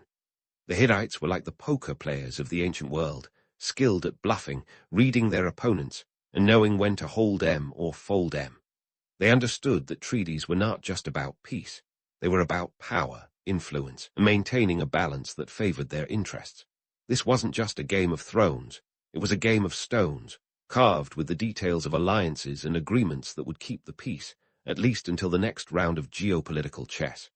The Hittites knew how to play the long game, using diplomacy to stabilize their empire and prevent their rivals from gaining the upper hand. It was a delicate dance, one that required both finesse and a healthy dose of pragmatism. Now, let's talk about the Hittite bureaucracy, because no discussion of their diplomatic prowess would be complete without poking a little fun at their administrative quirks. Picture this, a sprawling network of scribes and officials, each with their own clay tablets and styluses, meticulously recording every detail of treaties and negotiations. It was a paper trail of epic proportions, except, without the paper. And like any good bureaucracy, it had its share of red tape and inefficiencies. The Hittites were masters of the written word, but they also knew that sometimes a little incentive could go a long way. Call it bribery, call it strategic gifting. Whatever you label it, the Hittites were adept at using it to grease the wheels of diplomacy. A well-timed gift of luxury goods or precious metals could sway even the most stubborn of adversaries, turning potential conflict into cooperation. But let's not sugarcoat it. The line between diplomacy and outright bribery was often as thin as a Hittite chariot wheel. Yet, in a world where alliances were as fragile as a clay tablet, the Hittites understood that sometimes you had to play the game to win the game. And win they did, at least for a time, using their diplomatic acumen to maintain their empire's stability. So, what can we learn from the Hittites' diplomatic exploits? Perhaps it's that the art of negotiation is as old as civilization itself, a timeless dance of strategy and wit. Or maybe it's that history is full of surprises, with forgotten empires like the Hittites offering lessons in resilience and innovation. As we continue to explore their story, one thing is clear. The Hittites were more than just warriors. They were the Iron Age diplomats who knew how to play the ancient world's version of deal or no deal to perfection. And their legacy, much like their treaties, has stood the test of time. And speaking of diplomacy and deal-making, let's dive headfirst into the Hittite economy, a system that made even the most seasoned tax accountants of today break out in cold sweats. If you thought modern tax season was a nightmare, well, the Hittites had their own version that could send any ancient Anatolian running for the hills. Imagine, if you will, a bustling economy fueled by strategic trade routes, all orchestrated from a landlocked kingdom that seemed like it should have been a non-starter. The Hittites were geographically challenged, sure, but they didn't let a little thing like being surrounded by land hold them back. Nope, they turned their central location into a high-stakes game of Monopoly, collecting tolls instead of properties, as goods traversed their territory. Their tax system, Oh, it was a doozy. The Hittites had a knack for squeezing every last shekel out of their subjects, all while maintaining the delicate balance of power that kept their empire ticking. It was like the IRS meets a medieval torture chamber, where the only thing more painful than the tax rates was the sheer complexity of the system. The Hittites knew how to make a dime dance, and dance it did, right into their coffers. And let's talk about those trade routes. The Hittites weren't content with just sitting on their piles of iron and chariots. They wanted more. Trade was the lifeblood of their economy, and their network was nothing short of impressive. They connected the darts between the East and West, acting as the middlemen in a world where silk, spices, and metals were the currency of empires. Picture this: caravans winding their way through the rugged terrain of Anatolia, laden with everything from tin to textiles. The Hittites were like the ancient version of Amazon Prime, minus the 2-day delivery guarantee, but with a similar sense of urgency. They were masters of logistics, ensuring that goods flowed smoothly across their empire and beyond. Their capital, Hadusa, was a hub of activity, a place where traders, diplomats, and artisans rubbed shoulders in a constant whirlwind of commerce. It was like the Wall Street of the ancient world, with deals being struck and fortunes being made and lost in the blink of an eye. The city's strategic location made it an ideal gateway for goods moving between the Mediterranean and the Near East, and the Hittites knew how to capitalize on this advantage. The commodities that passed through Hadusa were as diverse as they were valuable. From precious metals like silver and gold to everyday essentials like grain and wool, the Hittites traded in an array of goods that kept their economy humming. They even had a taste for the exotic, importing luxury items like ivory and incense to satisfy the demands of their elite. But let's not romanticize it too much. For every glamorous trade deal, there was the harsh reality of the Hittite tax collectors, who were as relentless as they were efficient. These guys were the ultimate bean counters, meticulously recording every transaction and ensuring that the royal treasury got its cut. They were like the original auditors, ensuring that no shekel went unaccounted for. And while we're on the subject of taxes, let's not forget the infamous feather tax. Yes, you heard that right, feathers. The Hittites, in their infinite wisdom, imposed a tax on bird feathers, which were highly valued for their use in ceremonial garments and headdresses. It may sound absurd to us now, but in the world of ancient Anatolia, feathers were a hot commodity, and the Hittite bureaucracy knew how to capitalize on every trend. Now, you might be thinking, who in their right mind would tax feathers? But remember, this was a time when anything and everything could be monetized if it had value. The Hittites were nothing if not practical, and they understood that a thriving economy required both innovation and a willingness to think outside the box, or, in this case, outside the birdcage. As for the myth of the Hittites as mere conquerors and warriors, let's bust that right open. Sure, they had their share of military might, but it was their economic acumen that truly set them apart. They were like the Warren Buffetts of the ancient world, investing in trade networks and infrastructure that would pay dividends for generations. Their ability to turn a landlocked disadvantage into a thriving economic engine was nothing short of remarkable. They were the masters of the long game, building an empire not just on the battlefield, but in the marketplace. It's no wonder their legacy has endured, even if their empire eventually faded into obscurity. So here's the takeaway. While the Hittites might not be the first name you think of when it comes to ancient economic powerhouses, their story is a testament to the power of innovation and adaptability. They weren't just warriors. They were shrewd businessmen who knew how to play the game and play it well. Their economy was like a finely tuned machine, humming along with the rhythm of trade and taxation. As we continue to unravel the tapestry of Hittite history, keep this in mind. The legacy of the Hittites isn't just about iron and chariots. It's about the ingenuity and resilience of a people who dared to turn their challenges into opportunities.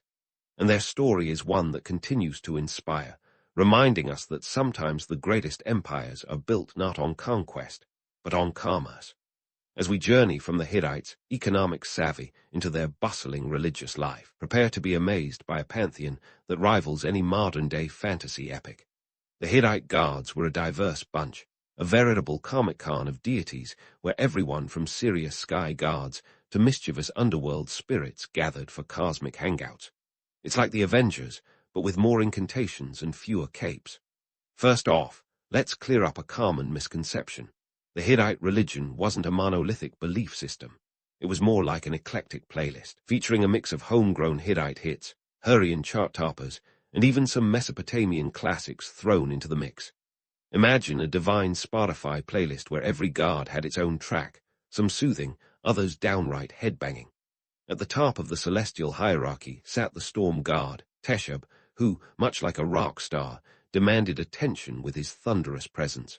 Teshub was a big deal, and not just because he could whip up a storm faster than you can say barometric pressure. His influence extended to the political realm, where invoking his name was akin to a royal endorsement.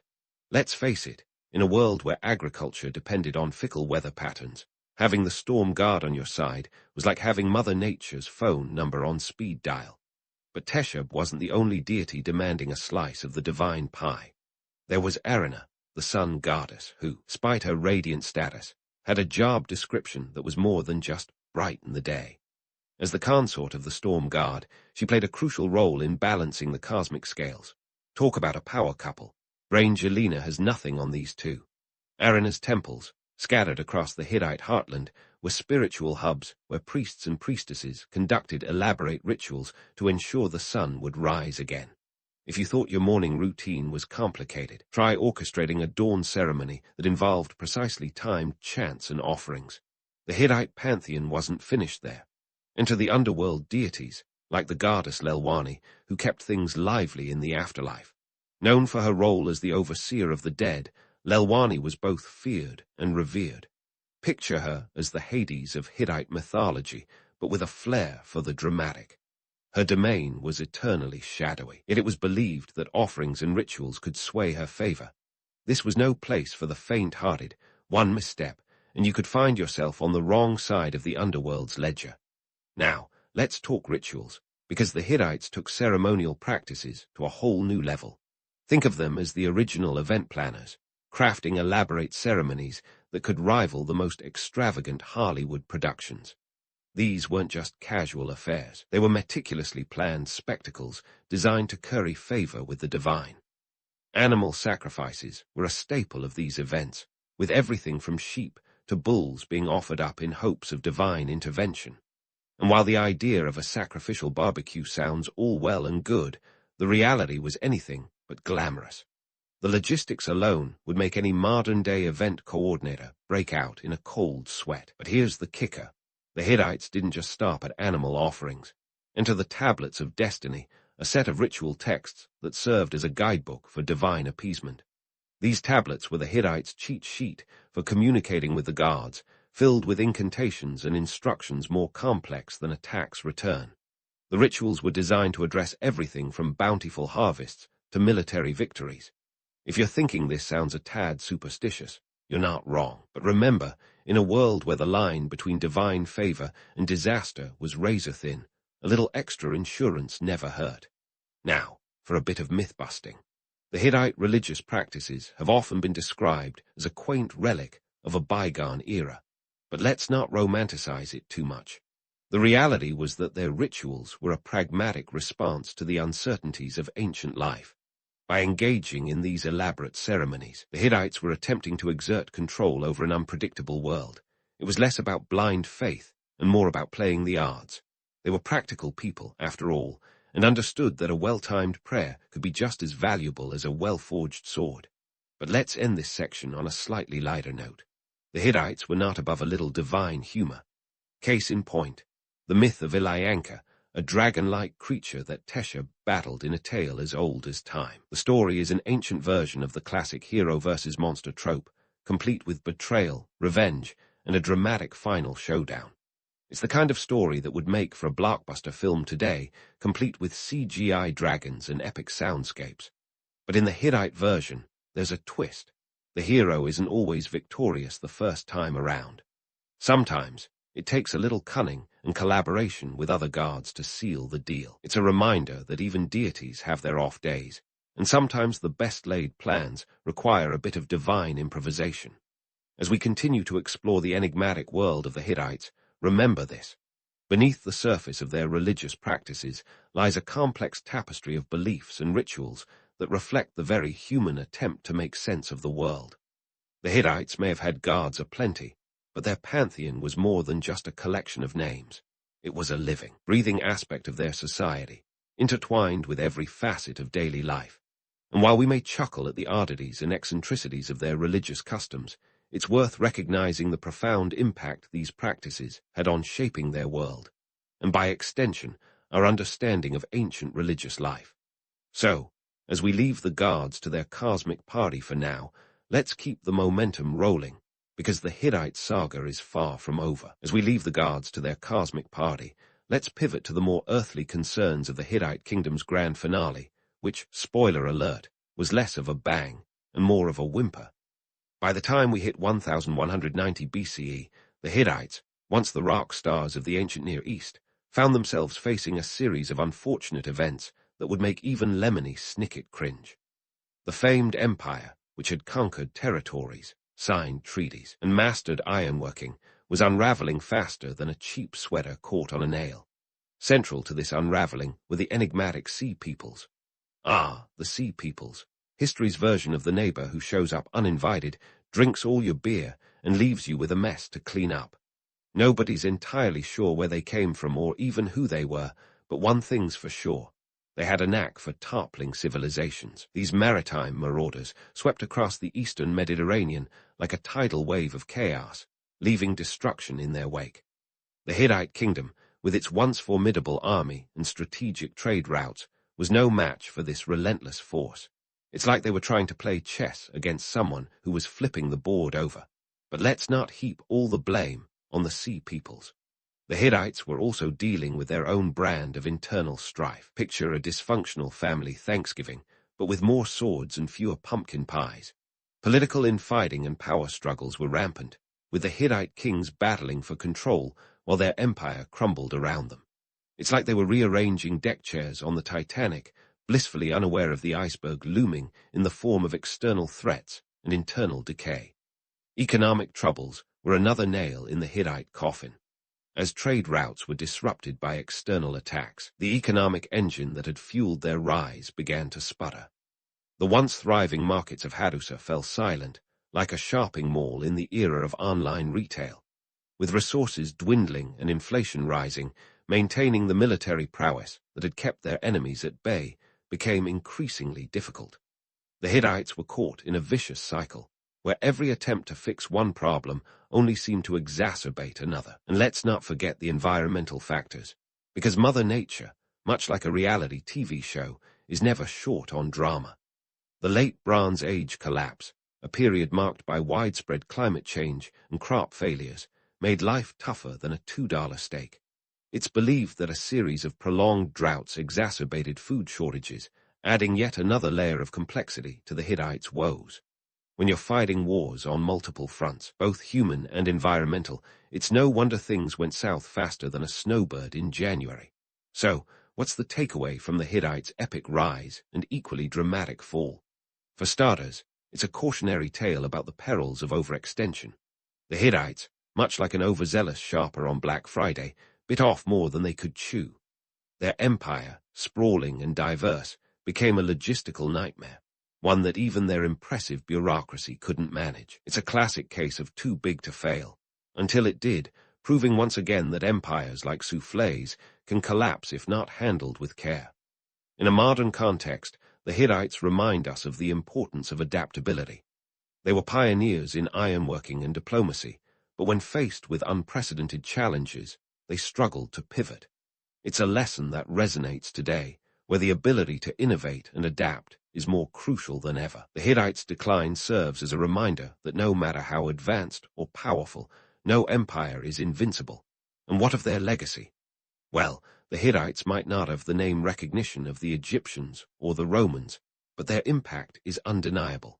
They were the unsung heroes of the ancient world, the Iron Age diplomats who laid the groundwork for future civilizations. Their innovations in metallurgy and chariot warfare set new standards, and their diplomatic prowess in treaties like Kadesh remains a benchmark for international relations. Yet, despite their contributions, the Hittites have faded into the background of history, much like a one-hit wonder band from your high school days. They're the historical equivalent of a cult favorite, cherished by those in the know, but largely overlooked by the mainstream. But perhaps that's the beauty of the Hittites' story. It's a reminder that history is not just about the loudest or the most visible. It's about the quiet innovators and the strategic thinkers who shape the world in subtle, yet profound ways. So, as we draw the curtain on the Hittite kingdom, let's celebrate their legacy, not just as warriors or diplomats, but as a testament to human ingenuity and resilience. Their story is a mosaic of triumphs and failures, a tapestry woven with threads of innovation and adaptation. And while their empire may have crumbled, their influence endures, waiting to be rediscovered by those willing to look beyond the headlines and delve into the rich, nuanced world of the Hittites. It's a reminder that sometimes the most fascinating stories are the ones that have been quietly waiting, like a gem hidden in the folds of history, ready to shine once more. Winter is coming, and not in the Game of Thrones way. For you, living among your tribe, this means more than just grabbing a thicker blanket. It's a call to action, a community-wide boot camp where survival isn't just about braving the cold but outsmarting it. Let's dive into your world, where the calendar's notched with a different rhythm, one that's all about preparing for those bone-chilling months ahead. First off, let's tackle the food front. You can't exactly DoorDash a heart meal in the dead of winter, so it's time to roll up those sleeves. Enter the art of food preservation, your secret weapon against the frost. You might be elbow-deep in bison meat, because those hefty creatures are more than just a roaming burger on legs. They're your ticket to surviving when the world turns into a popsicle. Smoking and drying meat is your go-to strategy. Picture it, strips of meat hanging over a smoky fire, their aroma curling up into the sky, a mouth-watering signal of sustenance. This isn't just a culinary adventure, it's a calculated move. Smoking meat doesn't just add flavor, it preserves it, warding off spoilage like a medieval knight with a sword. Drying, on the other hand, removes moisture, leaving you with a lightweight, nutrient-packed snack that won't rot in your pack. Now, here's a detail that might tickle your modern sensibilities: the cache pit. Forget about your basement deep freeze or canned goods stacked like Jenga blocks. You and your tribe are digging pits, using the Earth's natural refrigerator. These pits, lined with grass and bark, are your answer to long-term storage, keeping food cool and safe from scavengers. You watch as your community fills these pits with everything from dried berries to fish, a collective effort that speaks volumes about your tribe's teamwork. Speaking of teamwork, let's talk about gathering. This isn't just a stroll through the woods. It's an operation, a logistical ballet where everyone has a part to play. Kids are scampering up trees to snag nuts, elders are sharing knowledge of edible roots, and hunters are coordinating strategies for the next big score. It's a veritable symphony of survival, each note played with precision and purpose. Now, here's a myth to bust: the idea that your environment is an endless buffet. Romantic, sure, but utterly misleading. The truth: every morsel you gather is hard-won, a testament to your tribe's ingenuity and tenacity. You're not just plucking bounty from a magical cornucopia, you're investing sweat equity. Gathering and preserving food for winter is nothing short of a full-time job. It's a relentless hustle, demanding hours of labor under sun and sky. Let's throw some numbers into the mix. Imagine you're preparing 200 pounds of meat for storage. That's not just a casual weekend project, it's a commitment. Depending on the method, this can take days. Smoking might require you to tend the fire for 24 to 48 hours, ensuring the smoke stays consistent. Drying under the sun, that could take a week of clear skies and constant attention. In the world of you and your tribe, time is a currency, and you're spending it wisely. And don't forget about community, the backbone of your efforts. This isn't a solitary affair, it's a social contract, a pact among your people to stand together against the winter chill. You're not just gathering food, you're weaving bonds, reinforcing alliances that will see you through the darkest months.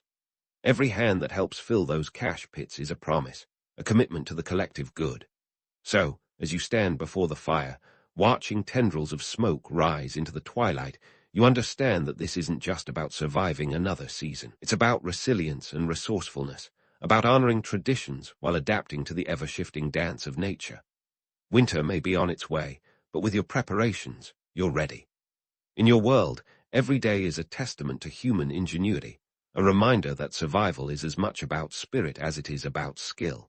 And while we're on the topic of resilience and resourcefulness, let's chat about the very roof over your head, or more specifically, the genius behind how it keeps you warm when the world outside is turning into an ice cube. Forget your cozy suburban homes with central heating and double glazing. Here, your tribe is an architectural powerhouse, crafting shelters that make those modern-day log cabins look like they need a bit more grit. Enter the Earth Large, a marvel of engineering and a testament to the power of thinking outside the, well, wooden barks. These structures aren't just huts made from dirt and wood. They are fortresses against the elements. Picture a dome rising from the ground, a blend of earth and sky, designed as much by necessity as by skill. Built with a wooden frame covered in layers of sod and earth, these lodges are the ultimate in climate control. They keep the warmth in and the cold out, without a thermostat in sight. Now, let's talk numbers, because that's where the magic truly lies. Constructing an earth lodge isn't a weekend DIY project. You're looking at about 20 to 30 feet in diameter, with enough room to house several families. But don't be fooled by the rustic vibe. These homes are feats of engineering. Think about it. A central fire pit, a smoke hole for ventilation, and walls thick enough to make a medieval castle blush with envy. This isn't just survival, it's an art form. And let's not forget the materials. We're talking about buffalo hides stretched over wooden frames, a testament to your resourcefulness, and a nod to the buffalo's pivotal role in your existence. These hides aren't just scraps of leather. They're your first line of defense against the winter chill, insulating your home like nature's very own thermal blanket. It's as if you're wearing the buffalo's resilience on your very walls. Longhouses, on the other hand, are the skyscrapers of your world. Stretching up to 100 feet long and 20 feet wide, these wooden giants are the communal heart of many tribes. Here, you're not just surviving, you're thriving. Built with a wooden frame and covered in bark, these structures are as much about community as they are about protection. Inside, multiple families share space, their lives woven together like the very fibers of the mats and rugs that line the floors. Here's a myth to put to bed. The idea that these structures are primitive. Romantic, yes, but let's get real. The reality. These homes are models of efficiency and sustainability. They're built with locally sourced materials, constructed to withstand the harshest of winters, and designed with a communal spirit in mind. If anything, they're a blueprint for modern, eco-friendly living, long before green architecture became a buzzword. And what about the economic context? Well, consider this. The construction of these homes requires a vast network of resources and skills. You're not just gathering wood and hides. You're coordinating a logistical operation that involves trading, bartering, and a whole lot of community effort. It's not just about building a house. It's about building a life. Within these walls, life unfolds with a rhythmic cadence, a mix of daily routines and seasonal rituals. Fires are stoked, meals are shared, stories are told, and plans are made. Every creak of the wooden beams and every gust of wind against the walls is a reminder of the world outside, a world you're prepared to face, thanks to the ingenuity of your ancestors. So, as you sit by the fire, surrounded by the warmth of your community and the sturdy embrace of your home, you realize that this isn't just about surviving another winter. It's about thriving in the face of adversity, about crafting a future from the elements at hand. Winter might be a formidable foe, but with your earth lodges and longhouses, you're more than ready to take it on. Your tribe's resilience isn't just a story of survival. It's a testament to human ingenuity, a reminder that even in the harshest of climates, life finds a way to flourish. And speaking of resilience, let's talk about how you and your tribe are not just surviving, but styling your way through winter with the kind of flair that would give any fashion week a run for its money. Forget about the latest puffer jacket or thermal leggings. We're diving into the world of indigenous clothing innovations, where practicality meets artistry with a splash of economic savvy. First, let's bust a myth wider than a teepee's entrance. The notion that you just stroll out into the wild and grab whatever you need to make a cozy winter wardrobe. Not so fast. The reality is more like a high-stakes treasure hunt. You're not just picking up deer hides and rabbit fur like they're on sale at the local mall. Nope. Each piece is a hard-won trophy from a life lived in harmony with nature and in sync with the seasons. Now, let's zoom in on deer hide clothing. You're not just slapping a hide over your shoulders and calling it a day. These garments are the result of a meticulous process that combines skill, patience, and a good bit of elbow grease. The hides are tanned using brains. Yes, you heard that right, brains. Because it turns out that these little grey cells are packed with the oils needed to soften and preserve the leather. And before you cringe, remember, it's all about using every part of the animal. Waste not, want not, right. Once tanned, the hide becomes a canvas for artistry. Intricate beadwork adorns these garments, each bead a tiny piece of history, often traded from distant tribes or European settlers. This isn't just decorative flair, it's a display of wealth and a map of cultural connections. Some garments are so elaborately decorated they could rival a Fabergé egg. Beads are meticulously sewn into patterns that tell stories, mark achievements, or symbolize spiritual beliefs. We're talking about wearable history books here. And then there's rabbit fur, nature's very own heated blanket. You might think of rabbits as cute little critters, but here they're your best bet against frostbite. These furs are collected, often through snaring, an art form in itself, and then fashioned into robes that rival anything your favorite outdoor brand can produce. The thermal qualities of rabbit fur are legendary, offering warmth and comfort when temperatures plummet. Let's not forget the economic role of trade in all this. The materials you use don't just appear like magic. They arrive via an intricate network of trade routes that crisscross the continent like a web of opportunity. You and your tribe engage in barter with neighbors and distant tribes alike, trading pelts, beads, and other goods in a bustling economy that predates modern global trade. It's a sophisticated system that requires negotiation skills that even Wall Street brokers would envy. But let's get real here. Acquiring these resources isn't a walk in the park. It's a full-time gig. The romantic notion that the forest is a one-stop shop for all your needs, forget it. You're facing competition from other tribes, environmental challenges, and the sheer unpredictability of nature. Every bead, every fur, every hide represents a victory against these odds. And while we're on the subject of odds, consider the effort that goes into a single piece of clothing. From start to finish, you're looking at a multi-day process involving several people. Tanning a hide can take weeks, and sewing beadwork is a painstaking craft that demands precision and patience. It's a labor of love, yes, but also a testament to the community's ability to collaborate and innovate. Now, let's sprinkle in some numbers for those of you who like your history with a side of data. A single deerskin might provide enough leather for a pair of leggings or a tunic, but not both. We're talking about a resource that requires careful management and strategic use. And those beads, they could have traveled hundreds of miles, passed through countless hands, each exchange adding to their value and significance. So, as you wrap yourself in your finely crafted robe, every stitch and bead tells a story of survival and ingenuity. You're not just wearing a piece of clothing, you're darning a tapestry of history, culture, and resilience. It's not just about keeping warm, it's about embodying the spirit of your ancestors and carrying forward their legacy of resourcefulness and artistry. Winter might be knocking, but with your tribe's innovations, you're ready to greet it with style and substance. And while you're snug in your rabbit fur robe, let's take a moment to appreciate the economy of resourcefulness your tribe is operating. It's not just about the materials themselves, but the networks and relationships that bring them into your hands. Unlike the modern world where fast fashion reigns supreme, here every item is crafted with intention, every trade is strategic, and every piece serves a purpose beyond mere function. So, as the snow begins to blanket the land outside, you find yourself not just surviving, but thriving in a world where every challenge is met with ingenuity and every obstacle is a chance to innovate. Winter's harshness is no match for the warmth of your community and the brilliance of its creations. As the fire crackles and the wind howls, you know that your tribe's legacy is woven into the very fabric of your survival. But wait, before you get too cozy in your fur-lined haven, let's delve into another layer of winter survival, one that's less about the physical and more about fortifying the spirit. Because let's face it, when you're staring down months of ice and snow, it's not just your body that needs sustenance. Enter the social and cultural practices that transform long, frigid nights into something magical, something that nourishes the soul and strengthens community ties.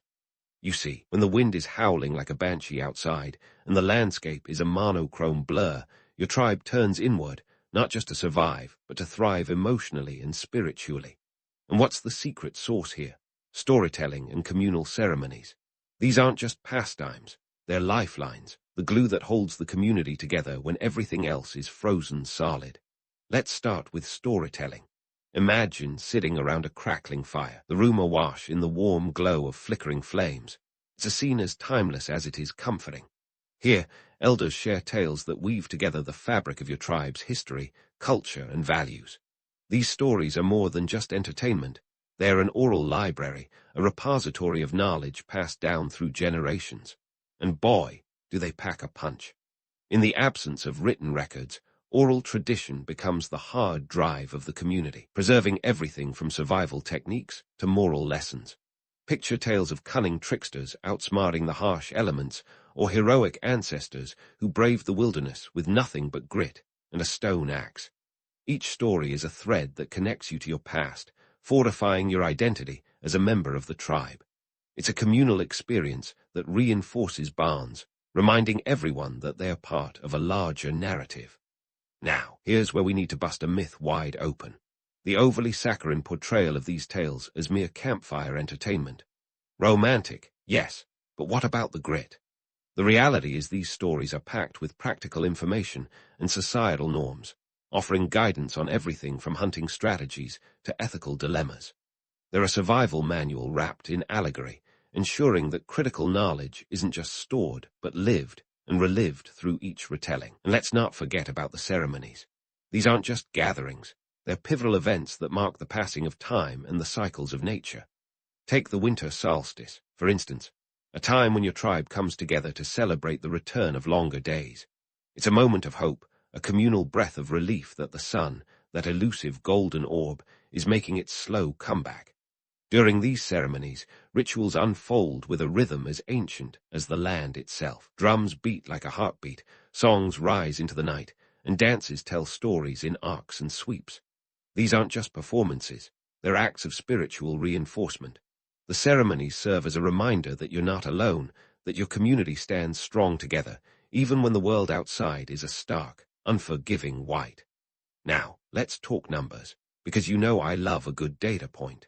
Think about the sheer manpower involved in organizing these events. A single ceremony might involve dozens of participants, each with a role to play, whether it's crafting ceremonial garments or preparing the feast.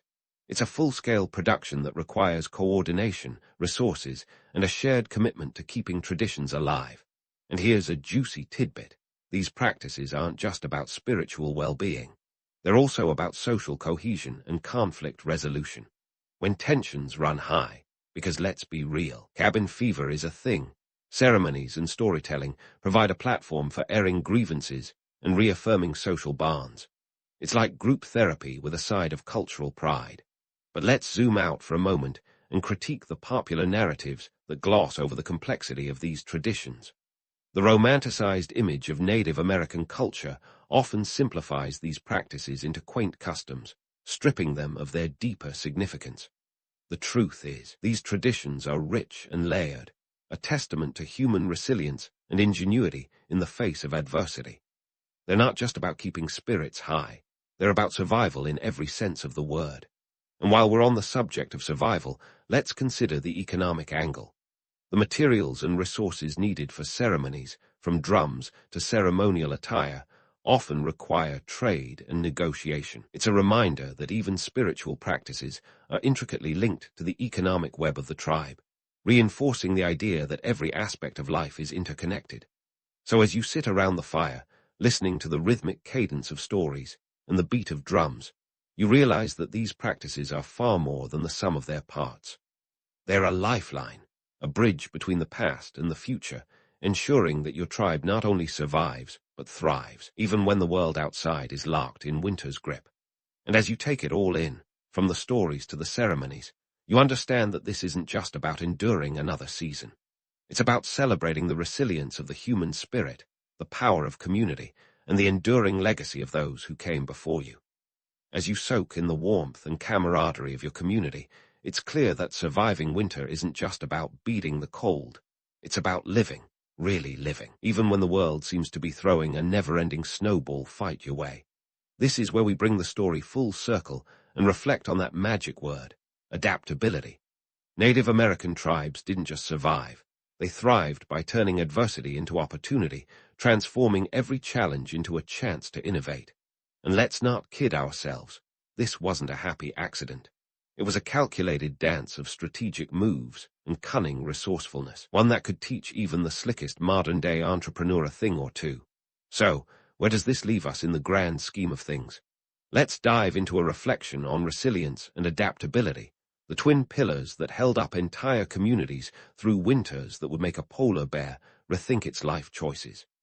These tribes weren't just rugged, they were dynamic, ever-shifting with the winds of change, much like a kite surfing through a storm, but with considerably more grace and fewer Instagram followers. Consider the men and women who stood at the helm of these communities, the leaders who didn't just react to change, but anticipated it. They were the OGs of strategic planning, long before pivot became a buzzword in Silicon Valley. Take the Iroquois Confederacy, for instance. This powerhouse of a coalition wasn't just a political alliance. It was a masterclass in adaptability. By forming the Great Law of Peace, they created a flexible governing system that allowed them to respond effectively to both internal and external threats. It was their version of a constitution, long before Thomas Jefferson picked up a quill. And speaking of governance, let's not gloss over the economic savvy that underpinned these societies. The myth of the noble savage paints a romantic, albeit simplistic, picture of Native Americans as mystical beings living in harmony with nature. While there's an allure to this image, it conveniently ignores the gritty reality of economic exchange and strategic alliances that were the lifeblood of these communities. Think of the complex trade networks that span the continent like a pre-Columbian Silk Road, facilitating the exchange of goods, ideas, and even technologies. This wasn't just bartering. It was an economic symphony, with each note meticulously planned and executed. Now let's bring this into the modern era, where survival skills have evolved into the conveniences of heated homes and electric blankets. It's tempting to romanticize the past as a simpler time, but let's get real. It was anything but. The very techniques that sustained these tribes through the harshest winters were grounded in a deep understanding of their environment, coupled with an unyielding drive to innovate. Sure, we may have apps that deliver hot meals to our doors today, but consider the ingenuity of those who devised ways to smoke and dry enough meat to last an entire season. It's a reminder that while technology changes, the human spirit's drive to adapt remains a constant. Let's sprinkle in some numbers for those of you who like your facts with a side of data. Take a tribe like the Ojibwe, who managed to preserve thousands of pounds of fish each year using nothing but smoke and salt. Or the Haudenosaunee, who stored hundreds of bushels of corn in cleverly designed granaries. This was strategic stockpiling long before Costco made it cool. And let's not forget the economic implications. These food stores weren't just for survival. They were currency, traded with neighboring tribes and settlers, fueling an economy that was as vibrant as it was pragmatic. But here's the kicker. All this adaptability wasn't just about individual survival. It was about community resilience. Every cache pit filled, every earth large built, every story told wasn't just an act of survival. It was a declaration of defiance against the harshness of the world outside. It was a collective statement that said, "We are here, and we're not just surviving, we're thriving." It's a sentiment that echoes through history, reminding us that while the tools and techniques may change, the core of human resilience remains unshakable. So, as we wrap up this journey through time, let's take a moment to debunk one last myth: the idea that these communities were static, frozen in an eternal winter of simplicity. The truth is far more nuanced and infinitely more inspiring. These tribes were dynamic entities, constantly evolving, adapting to new challenges, with a blend of tradition and innovation that would make any modern-day business guru nod in appreciation. And as you sit back, perhaps with a newfound appreciation for the ingenious ways your ancestors braved the cold, remember that their legacy isn't just in the past. It's a living testament to the power of adaptability and resilience. In a world where change is the only constant, their stories serve as a beacon, a reminder that no matter how deep the snow or how fierce the storm, the human spirit is always capable of finding a way through. So here's to the past, the present, and whatever frosty challenges the future might hold. May we all face them with the same ingenuity and grit that defined those who came before us. turning every winter into a season of opportunity and every challenge into a story worth telling. Cheers to the enduring legacy of resilience, to the tribes who thrived against the odds, and to the timeless dance of adaptability that continues to shape our world.